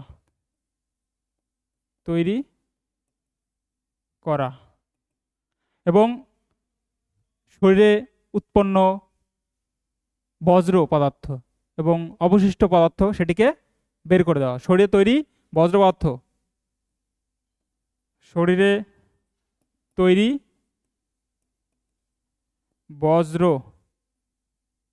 পদার্থ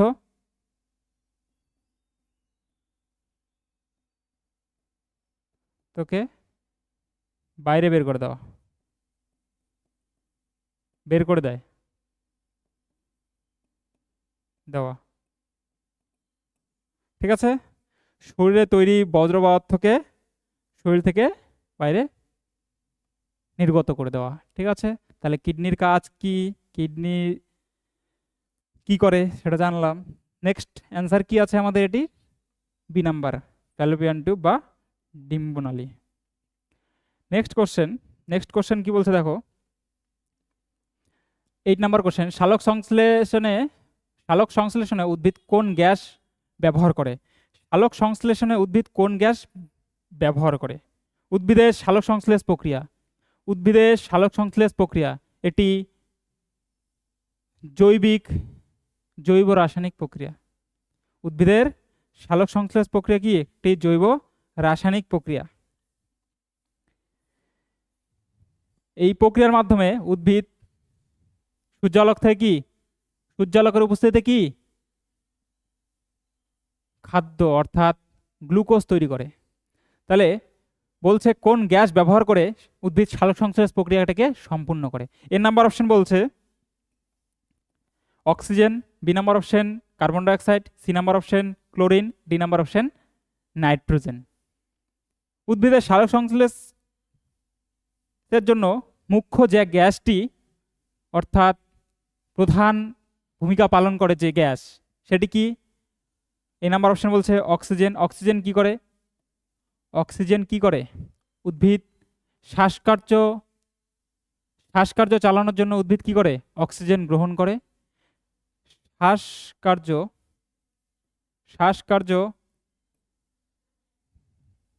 চালানোর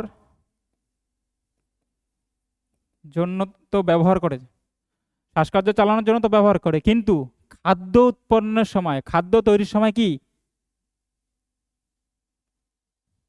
শ্বাসকার্য চালানোর সময় ব্যবহার করে, কিন্তু খাদ্য তৈরি উৎপন্নের সময় কি করে শ্বাসকার্য চালানোর জন্য তো ব্যবহার করে।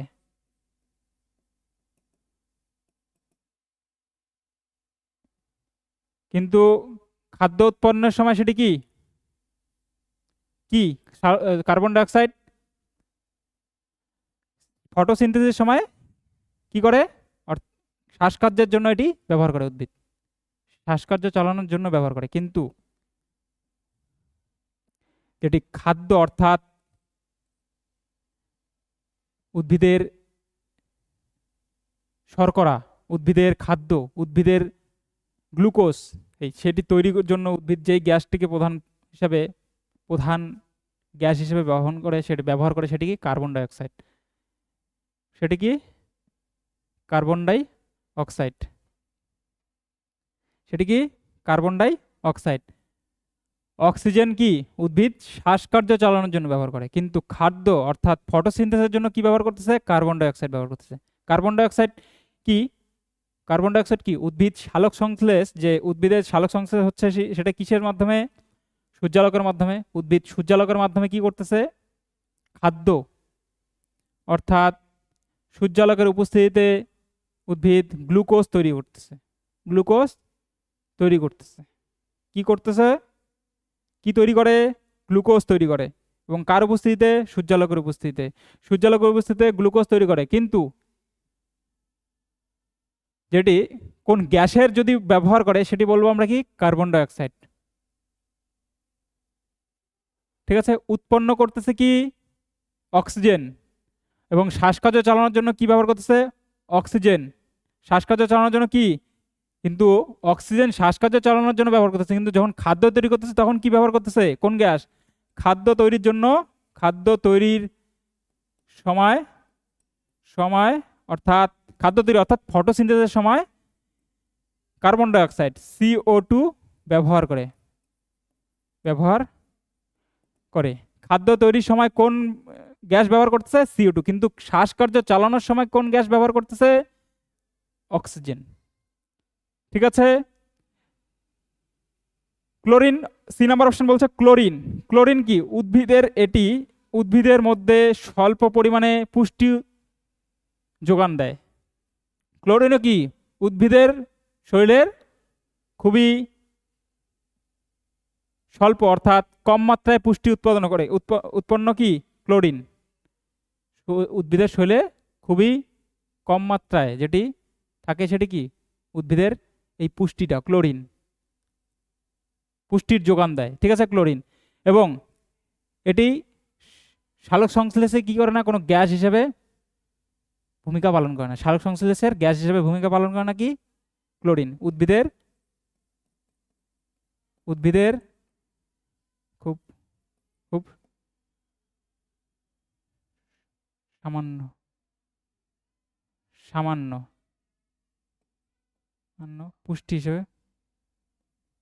পুষ্টি হিসাবে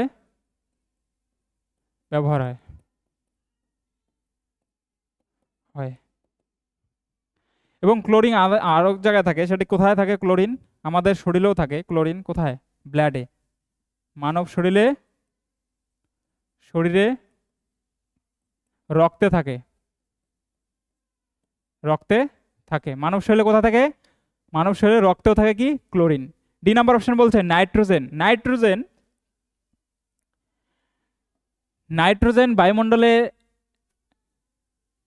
এটি এমন গ্যাস যেটি বায়ুমণ্ডলে কি প্রচুর পরিমাণে পাওয়া যায়, কিন্তু স্বাভাবিকভাবে সচরাচরভাবে কি নাইট্রোজেন বায়ুমণ্ডলে প্রচুর পরিমাণে পাওয়া গেলেও উদ্ভিদ সালোক সংশ্লেষের জন্য এই গ্যাস ব্যবহার করে না। এই গ্যাস উদ্ভিদের কোন কাজে লাগে, কখন, কিভাবে লাগে? উদ্ভিদ মূলের সাহায্যে মাটি থেকে শোষণ করে। উদ্ভিদে নাইট্রোজেন কোথা থেকে শোষিত হয়? মাটির থেকে শোষিত হয়। মূলের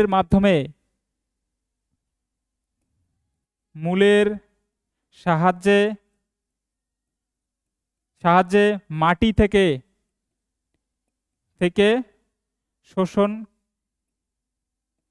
শোষণ করে।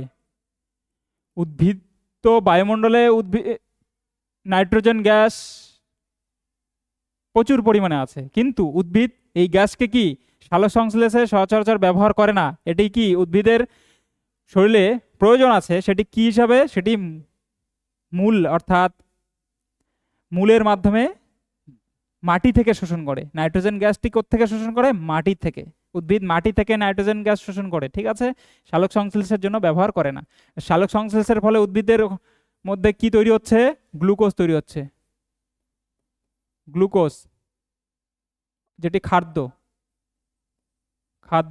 উদ্ভিদের খাদ্য তৈরি হচ্ছে। অ্যান্সার কি? B number carbon die oxide gas ব্যবহার করে। নেক্সট কোশ্চেন, সজীব বস্তু থেকে বজ্র পদার্থ বের করার প্রক্রিয়াকে কি বলা হয়? 9 নম্বর কোশ্চেন কি বলছে দেখো, সজীব বস্তুর থেকে মানে সজীব বস্তুর সজীব যে আছে সজীবের দেহের থেকে, সজীব কারা?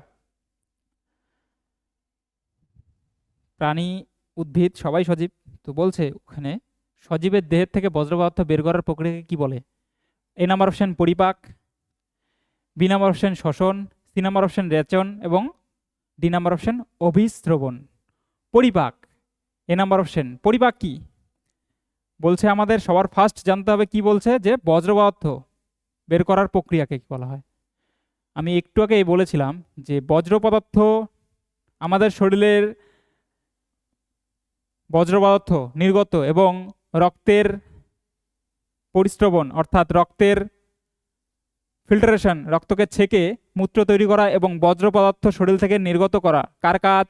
কিডনির কাজ। কার কাজ? কিডনির কাজ। কিডনির কাজ। কিডনি কোন তন্ত্রের অংশ? কিডনি পরিপাকতন্ত্র অর্থাৎ ডাইজেস্টিভ সিস্টেম, পাচনতন্ত্রের অংশ নয়। রেসপিরেটরি অর্থাৎ শ্বসনতন্ত্রের অংশ নয়। শ্বসনতন্ত্রের অংশেও আমি বলছি যে শ্বসনতন্ত্রের অংশ কি? মুখ্য অঙ্গ কি? মুখ্য অঙ্গ কি? ফুসফুস। এবং রেচনতন্ত্রের মুখ্য অংশ কি? কিডনি। কিডনি কি করতেছে? রেচনতন্ত্রের সঙ্গে সম্পর্কিত। আমাদের যে বজ্র পদার্থ বের করার যে প্রক্রিয়া সেটাকে কি বলা হয়? রেচন। রেচন। আর রেচনতন্ত্রের সঙ্গে আমাদের সম্পর্ককে কিডনি। কিডনি আমাদের কি? মুখ্য রেচনাঙ্গ অর্থাৎ প্রধান রেচনাঙ্গ। তো এখানে কোনো জায়গায় অঙ্গের কথা জিজ্ঞাসা করেনি, বলছে প্রক্রিয়াটার নাম কি। সজীব বস্তু থেকে বজ্র পদার্থ বের করার প্রক্রিয়াকে বলা হয় রেচনতন্ত্র। কি বলা হয়? রেচনতন্ত্র বলা হয়। রেচনতন্ত্র। রেচনতন্ত্রের মধ্যে কি হচ্ছে? রেচনতন্ত্রের মধ্যে কি হচ্ছে?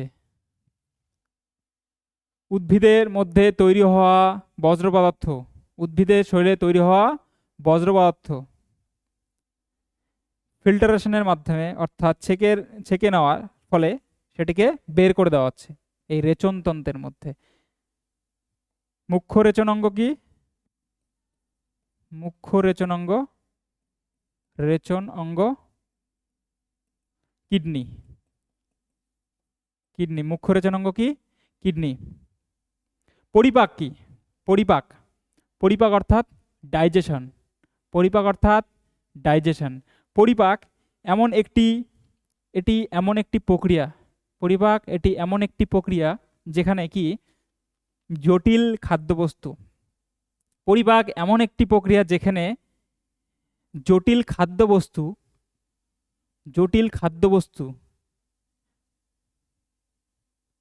সরল, জটিল খাদ্যবস্তু কি ভেঙে সরল, জটিল খাদ্যবস্তু ভেঙে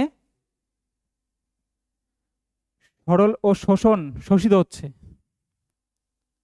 জটিল খাদ্যবস্তু ভেঙে অর্থাৎ ডাইজেশন অর্থাৎ পাচন হয়ে সেটি কি শরীরে শোষিত হচ্ছে এবং আমাদের শরীরে শোষিত হচ্ছে। সেটি আমাদের শরীরে কি হচ্ছে? শোষিত হচ্ছে। সেখানে কি হচ্ছে? পরিপাকে। সেটি কি? পরিপাক কি একটি এমন প্রক্রিয়া যেখানে জটিল খাদ্যবস্তু ভেঙে সরল এবং শোষণে সেটি আমাদের শরীরে এনার্জি, আমাদের শরীরে গ্লুকোজ, আমাদের শরীরের শর্করা সবকিছু তৈরি করছে কে? পরিপাকতন্ত্রে অর্থাৎ ডাইজেস্টিভ সিস্টেমে। এটি কি? Digestive system. পরিপাকতন্ত্র কি একটি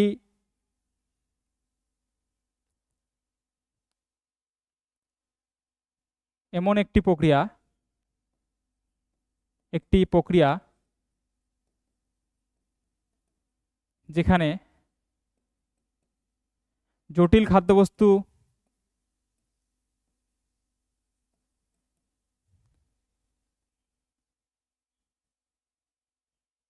ভেঙে শোষিত হচ্ছে, শোষিত হয়। এবং এটি কিসের সঙ্গে সম্পর্কিত? এটি কোনোভাবেই কোনো কিছু বজ্র পদার্থ বের করার সঙ্গে সম্পর্কিত নয়। এটি কিসের সঙ্গে সম্পর্কিত? এটি আমাদের খাদ্যের একটি পরবর্তী, অর্থাৎ খাদ্য গ্রহণের পরবর্তী একটি অংশ। খাদ্য গ্রহণের পরবর্তী অংশ, খাদ্য গ্রহণের কি, খাদ্য গ্রহণ করছে এবং তারপর ডাইজেশন হচ্ছে। ডাইজেশন মানে কি, পাচন হচ্ছে। তো পাচন কি খাদ্য গ্রহণের একটি পরবর্তী ধাপ, এটি কি এটি খাদ্য গ্রহণের পরবর্তী, খাদ্য গ্রহণের পরবর্তী অংশ। পরিপাকটা কি খাদ্য গ্রহণের পরবর্তী অংশ, অর্থাৎ ডাইজেশন। বি নাম্বার অপশন শ্বসন। শ্বসন, শ্বসন কি, শ্বসন এটি কোষের, এই প্রক্রিয়ায় কি হয়, কোষের এই প্রক্রিয়ায় কি হয়, এই প্রক্রিয়ায় কোষে খাদ্যবস্তু শোষিত হয়ে সেখান থেকে কি কি তৈরি করছে, শক্তি উৎপন্ন করতেছে, শক্তি উৎপন্ন করছে, শক্তি উৎপন্ন হচ্ছে। এবং আমাদের শরীরে যে গ্যাস অর্থাৎ অক্সিজেন, আমাদের শরীরের যে গ্যাস অক্সিজেন, সেটি আদান প্রদান ঘটে। শ্বসন প্রক্রিয়া কি গ্যাসের, অর্থাৎ এটি এক ধরনের প্রক্রিয়া যেখানে খাবার খাওয়ার পর সেটি অক্সিজেনের সংস্পর্শে আসার পর, খাদ্য অক্সিজেনের সংস্পর্শে আসার পর সেটি কি বিক্রিয়া করার পর আমাদের শরীরে শক্তি উৎপন্ন করছে। খাদ্য খাদ্য গ্রহণ করার পর শরীরে অক্সিজেনের উপস্থিতিতে খাদ্যের বিক্রিয়া ঘটে। সেই খাদ্যের বিক্রিয়া ঘটার পর শরীরে যে শক্তি উৎপন্ন হচ্ছে, সেই শক্তি উৎপন্ন হওয়ার ফুলফিল যে প্রক্রিয়াটা, খাদ্য গ্রহণের পর খাদ্যের ডাইজেশন হওয়ার পর ফুলফিল হবে শক্তি উৎপাদন এবং শরীরকে স্বচ্ছভাবে রাখা, সব কিছু কি এই যেই প্রক্রিয়ার মাধ্যমে হচ্ছে, যে খাদ্য গ্রহণের পর খাদ্যের ডাইজেশন অক্সিজেনের সঙ্গে বিক্রিয়া হওয়ার পর, এখানে আমরা সেখানেই আমরা কি শ্বসন সম্পর্কে জানি। তো শ্বসনও কি হতে পারে না, সজীব বস্তুর থেকে বজ্র পদার্থ বের করার প্রক্রিয়া হতে পারে না। অভিস্রবণ কি, অভিস্রবণটা কি, অভিস্রবণ কি, অভিস্রবণ এটি একটি ভৌত প্রক্রিয়া। এটি একটি ভৌত প্রক্রিয়া, ভৌত প্রক্রিয়া যেখানে এটি একটি ভৌত প্রক্রিয়া যেখানে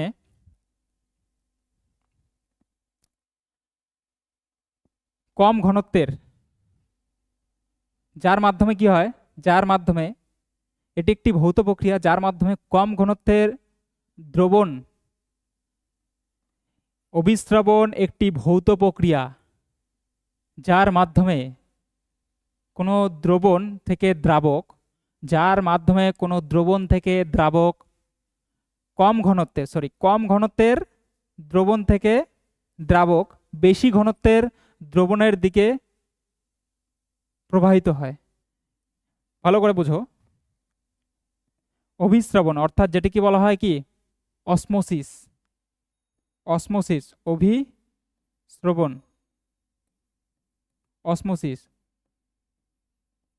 অসমোসিস যেটিকে কি বলা হয়, অসমোসিস বলা হয়। এটি একটি ভৌত প্রক্রিয়া,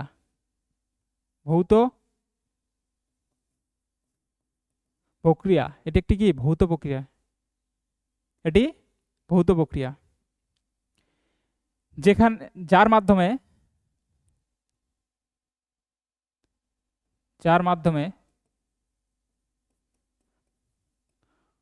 কম ঘনত্বের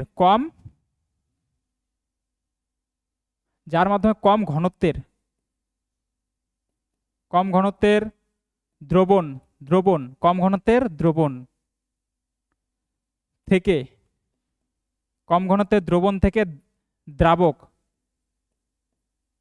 কম ঘনত্বের দ্রবণ থেকে দ্রাবক বেশি ঘনত্বের দ্রবণের দিকে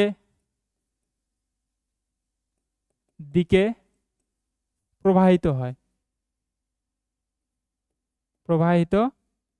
হয় ঠিক আছে। অভিস্রবণ কি? এটি শরীরের জলীয় ভারসাম্য রক্ষা করে। অভিস্রবণ কি করে? আমাদের শরীরের জলীয় ভারসাম্যটাকে রক্ষা করে কে? অভিস্রবণ শরীরের জলীয় ভারসাম্যকে রক্ষা করে।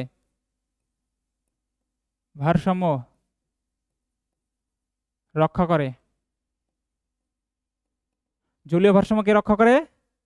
অভিস্রবণ প্রক্রিয়া কি? এমন প্রক্রিয়া যেখানে এটি একটি ভৌত প্রক্রিয়া যার মাধ্যমে কম ঘনত্বের কোনো দ্রবণ থেকে দ্রাবক বেশি ঘনত্বের দ্রবণের দিকে প্রবাহিত হয়। ঠিক আছে, কম ঘনত্বের কোনো দ্রবণ থেকে দ্রাবক বেশি ঘনত্বের দ্রবণের দিকে প্রবাহিত হয়।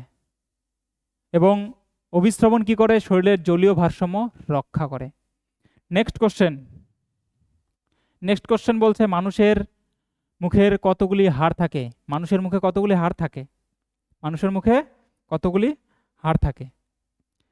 এ number option 6, B number option 14, C number option 31, D number option 29। 6 যেটা বলছে, এ নাম্বার অপশন 6, আমাদের শরীরে যেটি কান আছে, দুটো কানে মোট 2টি কানে মোট 6টি হাড় থাকে। কটি হাড় থাকে? 2টি কানে মোট 6টি হাড় থাকে। বি নাম্বার অপশন 14, এই 14 যে আছে মানুষের মুখের মোট হাড়ের সংখ্যা।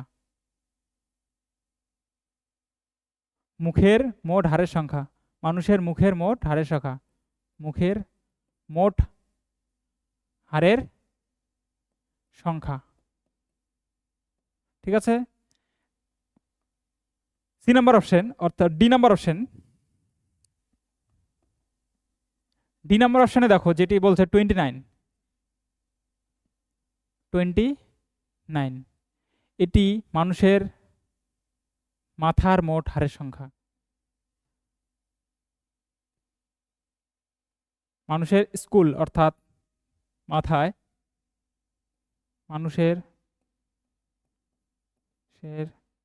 মাথার মোট হাড়ের সংখ্যা।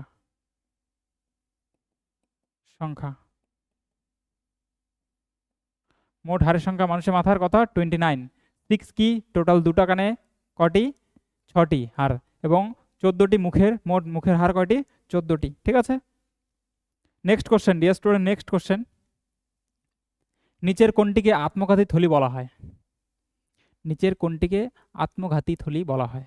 আত্মঘাতী থলি অর্থাৎ অগ্নিবীরের এটি 24শে এপ্রিল 2024, কোশ্চেনটি 2024 এপ্রিল এসেছে।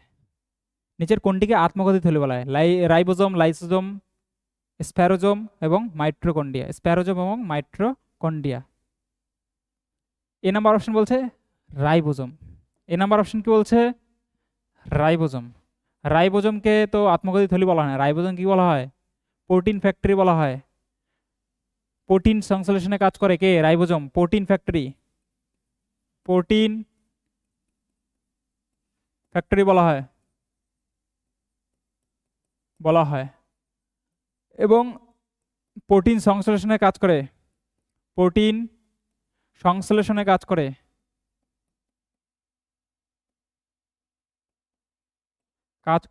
কাজ করে কে? রাইবোজোম, যেটি কোষের কোষ অঙ্গ। রাইবোজোম কি? এটি কোষের কোষ অঙ্গ। রাইবোজোমকে প্রোটিন ফ্যাক্টরি বলা হয় এবং প্রোটিন সংশ্লেষণের কাজ কে করে? রাইবোজোম করে। লাইসোজোম বলছে, লাইসোজোম কাজ কি? লাইসোজোম কি? কোষের কোষ অঙ্গ। এই লাইসোজোমকেই বলা হয় কোষের আত্মঘাতী থলি, যেটাকে বলা হয় সুসাইডিয়াল ব্যাগ বা ডাইজেস্টিভ ব্যাগ। সুসাইডিয়াল ব্যাগ, আত্মঘাতী থলি।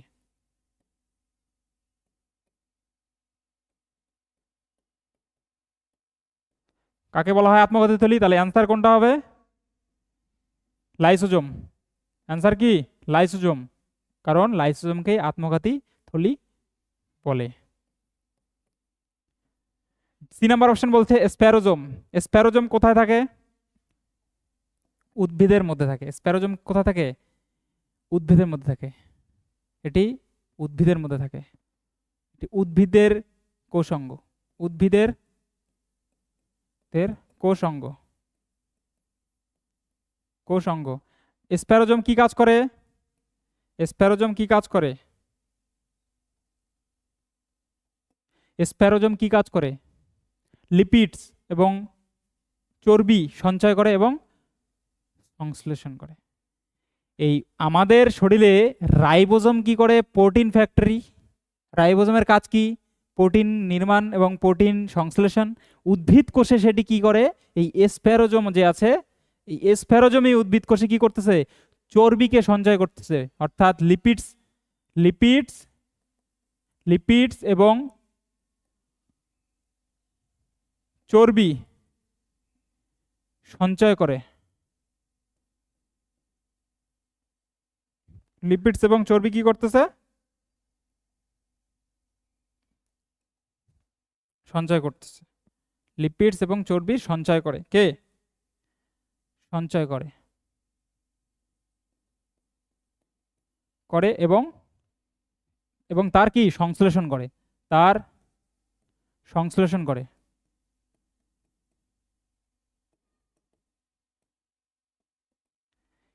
উদ্ভিদ কোষে রাইবোজোমের কাজ কে করছে? স্প্যারোজোম করছে। প্রাণী কোষে কি করছে? রাইবোজোম প্রোটিন তৈরি করছে এবং প্রোটিনকে সংশ্লেষণ করছে, এই কারণে প্রোটিন ফ্যাক্টরি বলা হয়। উদ্ভিদ কোষে সেই কাজটি কি করছে? স্প্যারোজোম, উদ্ভিদ কোষের কোষাঙ্গ স্প্যারোজোম, যে লিপিডস এবং চর্বিকে সঞ্চয় করছে এবং তার সংশ্লেষণ করছে। মাইটোকন্ড্রিয়া কোষের কি দ্বিতীয় সব থেকে বড় কোষ অঙ্গ। কোষের দ্বিতীয় সব থেকে বড় কোষ অঙ্গ। কোষের কোষের দ্বিতীয় সব থেকে বড়, দ্বিতীয় সব থেকে বড় কোষ অঙ্গ, কোষ অঙ্গ। আচ্ছা, তাহলে দ্বিতীয় বললে প্রথম কি? কোষের সব থেকে বড় কোষ অঙ্গ কি? নিউক্লিয়াস।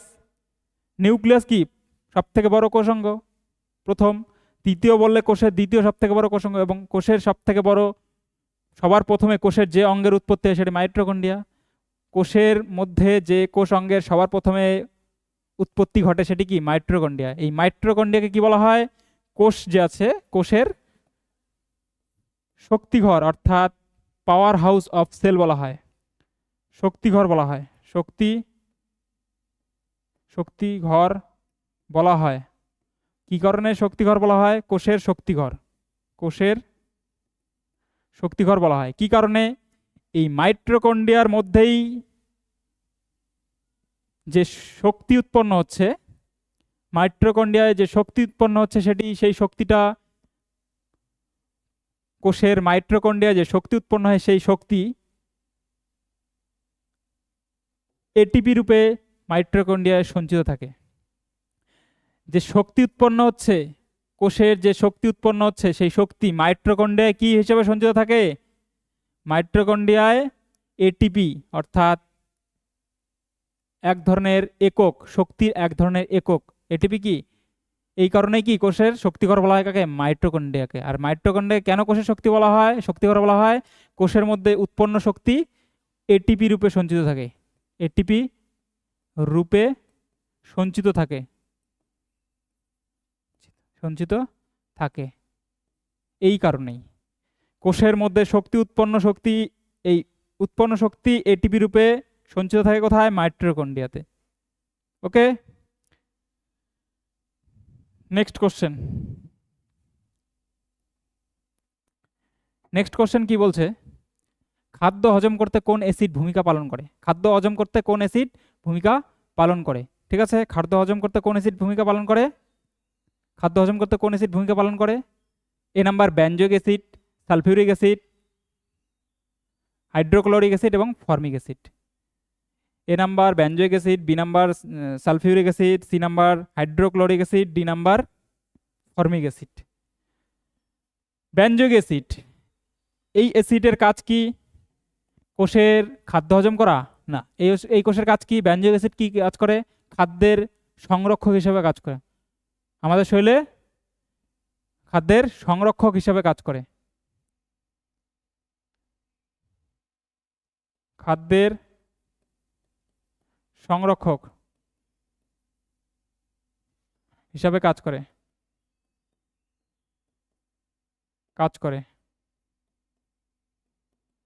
বি নাম্বার কি বলছে? বি নাম্বার কি বলছে? Sulphuric acid. সালফিউরিক অ্যাসিড এটি এমন একটি, এই অ্যাসিড সালফিউরিক অ্যাসিড সব থেকে শক্তিশালী এবং কি ক্ষারীয় অ্যাসিড, ক্ষার প্রকৃতির অ্যাসিড। সালফিউরিক অ্যাসিড কি ক্ষার প্রকৃতির অ্যাসিড। আর ক্ষারীয় অ্যাসিড যদি হয় তাহলে আমি কি বলবো? খাদ্য হজম করতে সাহায্য করবে। আমাদের শরীরে কি খাদ্য হজম করতে সাহায্য করবে? খাদ্য হজম করতে সাহায্য করবে। কি সম্ভব? কিভাবে সম্ভব? সালফিউরিক অ্যাসিড অ্যাসিড প্রকৃতির একটি শক্তিশালী ক্ষারীয় অ্যাসিড, পেটের মধ্যে পাকস্থলীর টিস্যুকে পুড়ে ফেলবে। এই সালফিউরিক অ্যাসিড কি করবে? যদি থাকে শরীরে, পাকস্থলীর টিস্যুকে কি পুড়ে ফেলবে, নষ্ট করে দেবে। তো সালফিউরিক অ্যাসিড কি খাদ্য হজম করতে পারে না। এটি কি করে? এটি শক্তিশালী অ্যাসিড, শক্তিশালী ক্ষারীয় অ্যাসিড, শক্তিশালী কি ক্ষারীয় অ্যাসিড। এটি কোথায় থাকে? কোথায় ব্যবহার করা হয়? শক্তিশালী ক্ষারীয় অ্যাসিড এটা কোথায় ব্যবহার করা হয়? গাড়ির ব্যাটারিতে।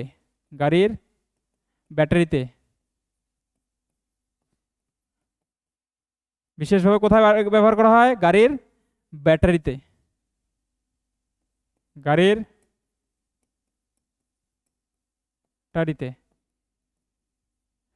ব্যাটারিতে কি ব্যবহার করা হয়? Sulphuric acid. হাইড্রোক্লোরিক অ্যাসিড এটি কোথায় পাওয়া যায়?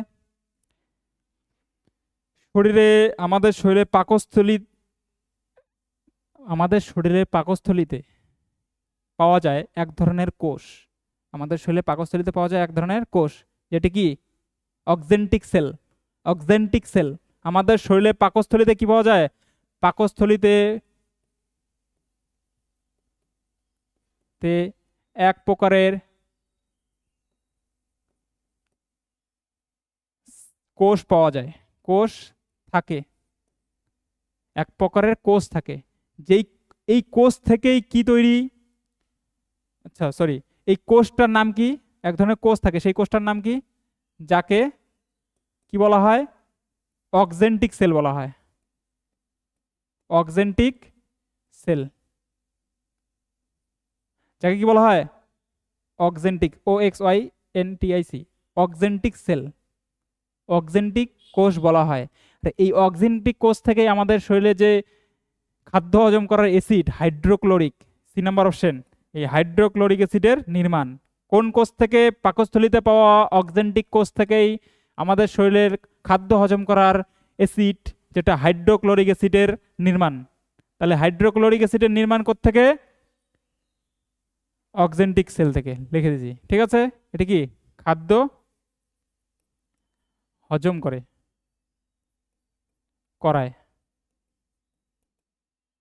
খাদ্য হজম করায়, ঠিক আছে? ফর্মিক অ্যাসিড কি? এটি কোথায় পাওয়া যায়? ফর্মিক অ্যাসিড কোথায় পাওয়া যায়? ফর্মিক অ্যাসিড কোথায় পাওয়া যায়? পিঁপড়ে এবং মৌমাছির হুলে পাওয়া যায়। পিঁপড়ের ডিমে এবং মৌমাছির হুলে। পিঁপড়ে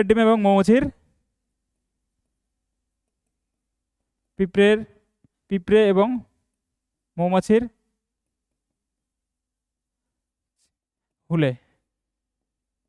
হুলে থাকে কোন অ্যাসিড? Formic acid. অ্যান্সার কি হবে? খাদ্য হজম করতে কোন অ্যাসিডের ভূমিকা পালন করে? Hydrochloric acid.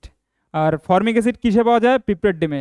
Next question, 13 number question, 13, question number 13। মটর গাছে কতগুলো ক্রোমোজোমস থাকে? মটর গাছে কতগুলি? A number option 46, B number option 14, C number 21, D number 26। মটর গাছের ক্রোমোজোমের সংখ্যা কত? 46 যে বলছে, এটি কাদের ক্রোমোজোম? হিউম্যান বডির, অর্থাৎ মানুষের মধ্যে থাকে। মানুষের ক্রোমোজোমস। ক্রোমোজোম কত? 46। 46 কি মানুষের মধ্যে ক্রোমোজোমস থাকে। জোড়ায় যদি বলে কতটা? 23 পেয়ার্স থাকে। ঠিক আছে। অটোজোমস কয়টা? ক্রোমোজোমসের মধ্যে অটোজোমস কয়টা? 44 প্লাস অলোজোমস কয়টা? দুটা, অর্থাৎ এক জোড়া। মানুষের মধ্যে ক্রোমোজোমস থাকে 44, 46। তার মধ্যে ক্রোমোজোমসকে দুভাবে ভাগ করা হয়, একটি অটোজোমস, একটি অলোজোমস। অটোজোমসের সংখ্যা 44 অর্থাৎ 22 পেয়ার্স। অলোজোমসের সংখ্যা দুটি অর্থাৎ 1 পেয়ার। এ নাম্বার অপশন হবে না। এ নাম্বার অপশন ক্রোমোজোমস কাদের মধ্যে থাকে? মানুষের মধ্যে থাকে। বি নাম্বার অপশন কি বলছে? 14টি। এই 14টি ক্রোমোজোমসই থাকে কাদের মধ্যে? মটর গাছের মধ্যে। আচ্ছা, মটর গাছের বিজ্ঞানসম্মত নাম কি? মটর গাছ পাইজম স্যাটাইভাম। পাইজম পাইজম স্যাটাইভাম।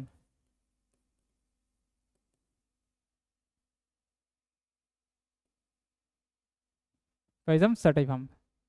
ঠিক আছে, মটর গাছের বিজ্ঞানসম্মত নাম কি? পাইজম স্যাটাইভাম।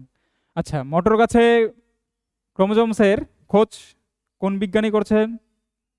বিজ্ঞানী, সর্বপ্রথম বিজ্ঞানী খোঁজ করেছে মটর গাছের মধ্যেই ক্রোমোজোমসের খোঁজ করেছে। বিজ্ঞানী কি? বিজ্ঞানী মেন্ডেল, গ্যাগারজন মেন্ডেল। ঠিক আছে। মটর গাছে তাহলে কত জোড়া থাকে? মটর গাছের ক্রোমোজোমসের জোড়া যদি বলা হয় 7 জোড়া। মটর গাছের ক্রোমোজোমসের জোড়া যদি বলা হয় তাহলে 7 জোড়া। মটর গাছ একটি কি? ডিপ্লয়েড উদ্ভিদ। যদি বলা হয় মটর গাছ কি ধরনের উদ্ভিদ? ডিপ্লয়েড উদ্ভিদ। কেন ডিপ্লয়েড উদ্ভিদ? ডিপ্লয়েড এবং হ্যাপ্লয়েড এই বিষয়টা একমাত্র বোঝা যায় যেটি ক্রোমোজোমসের বিষয়ে। ডিপ্লয়েড উদ্ভিদ যদি বলা হয় যে নিম্নের কোনটি ডিপ্লয়েড উদ্ভিদ, তাহলে বলতে হবে যে মটর গাছ এক ধরনের ডিপ্লয়েড উদ্ভিদ। মটর গাছ উদ্ভিদ তো, তো মটর গাছ কি? এক ধরনের কি? ডিপ্লয়েড উদ্ভিদ। ডিপ্লয়েড বলতে কি? মটর গাছ কি? ডিপ্লয়েড উদ্ভিদ। ডিপ্লয়েড উদ্ভিদ। ডিপ্লয়েড উদ্ভিদ। ঠিক আছে। ডিপ্লয়েড উদ্ভিদ এই কারণে যে উদ্ভিদে যে সজীবের মধ্যেই ক্রোমোজোমস কি থাকবে? জোড়ায় থাকে। ক্রোমোজোমস কি থাকবে? জোড়ায় থাকে। ক্রোমোজোমস জোড়া থাকে। ঠিক আছে। ক্রোমোজোমের সংখ্যা জোড়া থাকবে, ক্রোমোজোমসের বিন্যাস থাকে না। ক্রোমোজোমস কি? জোড়া থাকে। সেই সব উদ্ভিদকে কি বলবো? সেই উদ্ভিদ অর্থাৎ প্রাণীদের কি? সেটাকে বলবো আমরা ডিপ্লয়েড, যাদের কোষে ক্রোমোজোমস কি? নাম্বার জোড়ায় থাকা, আলাদা আলাদা ভাবে থাকে না, জোড়ায় থাকে। ক্রোমোজোমসের সংখ্যা কি? জোড়ায় থাকে। তাদের কি? ডিপ্লয়েড উদ্ভিদ বলা হয়। ঠিক আছে। যাদের ক্রোমোজোমস কি? ক্রোমোজোমের বিন্যাস অর্থাৎ ক্রোমোজোমস অর্ধেক, ক্রোমোজোমস হাফ থাকে, ক্রোমোজোমস সিঙ্গেল থাকবে। ঠিক আছে। সেটা কি? হ্যাপ্লয়েড উদ্ভিদ। অসমজাতীয়। সমজাতীয় ডিপ্লয়েড বলতে সমজাতীয় বলতে। 21 ক্রোমোজোমস কাদের মধ্যে থাকে? 21 কি? গম। গম যে উদ্ভিদ আছে তাদের ক্রোমোজোমসের সংখ্যা কয়টা? 21। 21 কি? 21 পেয়ার্স। 21 পেয়ার্স। 21 কি? পেয়ার্সে, অর্থাৎ এটা কি? 21 কি? জোড়া আছে। 20 গমের 21 এটা কি? জোড়ায় আছে, জোড়া। যদি সংখ্যায় বলে 44 হবে। সংখ্যায় কি? সরি 42 হবে। সংখ্যা বললে কি? 42 হবে। গম উদ্ভিদ যে আছে সেটি ডিপ্লয়েডও হতে পারে, হ্যাপ্লয়েডও হতে পারে। ঠিক আছে। হতে পারে। আমি বললাম যে ক্রোমোজোমস জোড়া থাকলে সেটি কি? ডিপ্লয়েড বলা হয়। কিন্তু গম এমন উদ্ভিদ যার কি? যে উদ্ভিদ সেটি ডিপ্লয়েড এবং হ্যাপ্লয়েডও হতে পারে। তাহলে অ্যান্সার কি? 14। মানুষের বামনত্ব কোন হরমোনের অভাবে হয়? Next question. মানুষের বামনত্ব কোন হরমোনের অভাবে হয়? Thyroxine A number, B number growth hormone, C number follicle hormone, D number oestrogen hormone. D number oestrogen hormone. বলছে যে বামনত্ব অর্থাৎ ডোয়ারফিজম। বামনত্ব কি বলা হয়? ডোয়ারফিজম। ডোয়ারফিজম অর্থাৎ উচ্চতা কম, যেটাকে বলা হয় বামনত্ব, উচ্চতা হাইট কম, খাটো।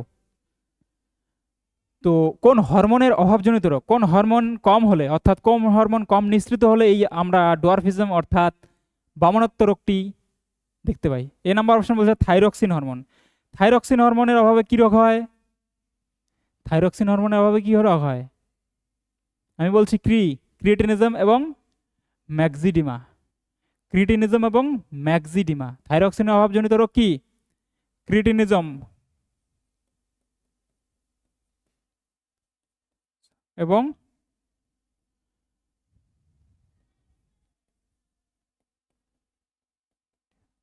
ম্যাক্সিডিমা।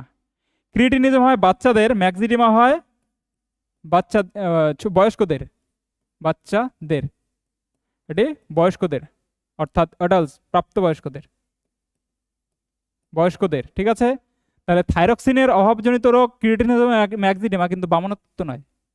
থাইরক্সিন হরমোন কোত্থেকে খরিত হচ্ছে? থাইরয়েড গ্রন্থি থেকে। থাইরয়েড গ্রন্থি কোথায় অবস্থিত? গলায় অবস্থিত।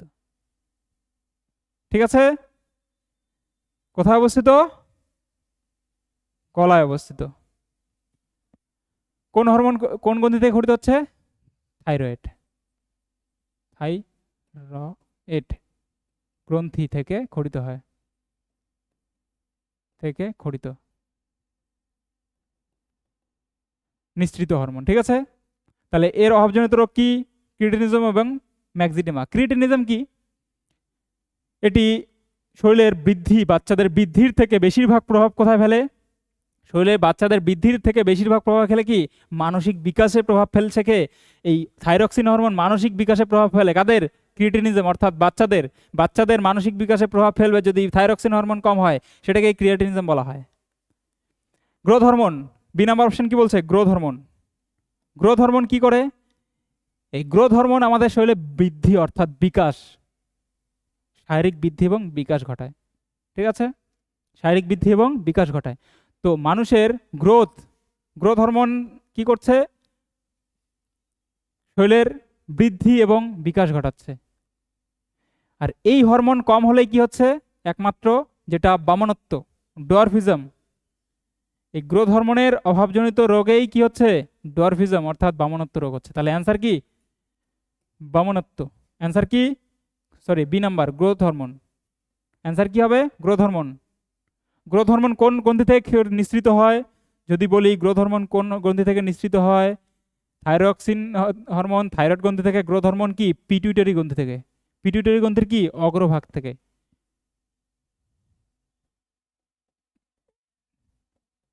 পিটুইটারি গ্রন্থি থেকে নিঃসৃত হয়, থেকে নিঃসৃত হয়, হয়। ঠিক আছে, নিঃসৃত হয়, পিটুইটারি গ্রন্থি থেকে নিঃসৃত হয়। ঠিক আছে, পিটুইটারি গ্রন্থি থেকে নিঃসৃত হয়। আর গ্রোথ হরমোনকে কি বলা হয়? সোমাটোট্রপিন হরমোনও বলা হয়। ওকে, আর গ্রোথ হরমোনের অভাবজনিত রোগী হচ্ছে কি? ডোয়ারফিজম, যেটাকে বলা হয় বামনত্ব। ঠিক আছে, 3 নাম্বার বলছে ফলিকাল হরমোন। ফলিকাল হরমোন, যেটাকে বলা হয় follicle stimulating hormone. Follicle stimulating hormone, follicle stimulating hormone. এই হরমোন এমন হরমোন যেটি কি নারীর জননতন্ত্রের, নারীর প্রজননতন্ত্রের অর্থাৎ জননতন্ত্রের কি? জননতন্ত্রের অর্থাৎ নারীর জননাঙ্গ এবং জননতন্ত্রের বিকাশ ঘটানো। নারীর জননাঙ্গের বৃদ্ধি বৃদ্ধি বৃদ্ধি করানো এবং জননতন্ত্রের নিয়ন্ত্রণ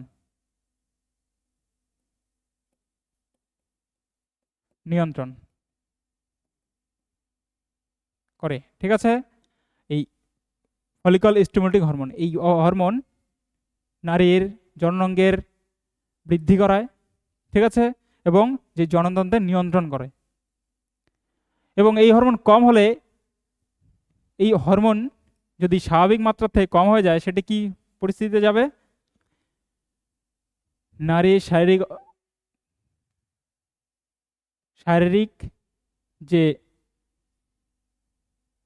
গঠন সেটি বৃদ্ধি হবে না, শারীরিক গঠন বৃদ্ধি হবে না, এবং মাসিক চক্র মেনস্ট্রুয়েশন সার্কেল যেটিকে বলা হয় কি পিরিয়ডস, সেটি হবে না, সেটি সঠিকভাবে হবে না।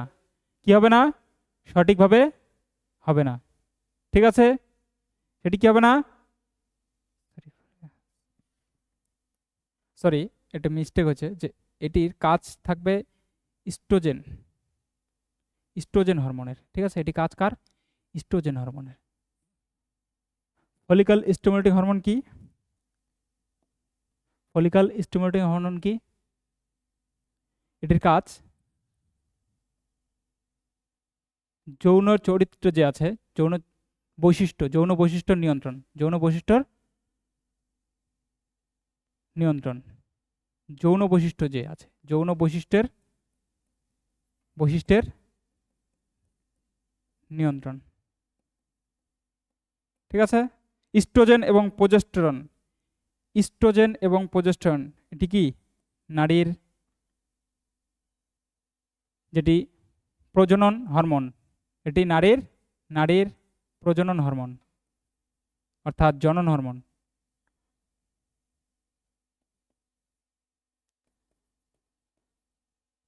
হরমোন, ঠিক আছে, নারীর প্রজনন হরমোন। নেক্সট কোশ্চেন, সাইকেল চালানোর সময় মস্তিষ্কের কোন অংশ কাজ করে? নেক্সট কোশ্চেন এবং last question, question number 15। Cycle চালানোর সময় মস্তিষ্কের কোন অংশ কাজ করে? এই কোশ্চেন, ডিয়ার স্টুডেন্ট, তোমাদের সকলের জন্য এই কোশ্চেনটি হোমওয়ার্ক থাকবে। 4টা অপশন দেওয়া আছে। এ নাম্বার লঘু মস্তিষ্ক সেরিব্রাম, বি নাম্বার গুরু মস্তিষ্ক সেরিব্রাম, সি নাম্বার মেরুরজ্জু, ডি নাম্বার উপরের সবগুলি। সাইকেল চালানোর সময় মস্তিষ্কের কোন অংশ কাজ করে? এই কোশ্চেনটি তোমাদের জন্য হোমওয়ার্ক থাকলো। তোমরা ভিডিওর নিচে কমেন্টে জানাবে এই কোশ্চেনের সঠিক answer. Thank you so much dear student. আশা করি তোমাদের সকলের ক্লাসটি ভালো লাগছে এবং সকলেই এই ক্লাসটিকে বেশি বেশি শেয়ার করো। যদি নতুন কেউ ফার্স্ট এই চ্যানেলে ভিডিও দেখছো তো অবশ্যই বলবো চ্যানেলটিকে সাবস্ক্রাইব করো, শেয়ার করো। পরবর্তী ক্লাসগুলির আপডেট সঠিক সময়ে পেয়ে যাবে। Thank you so much dear student. জয় হিন্দ, জয় ভারত।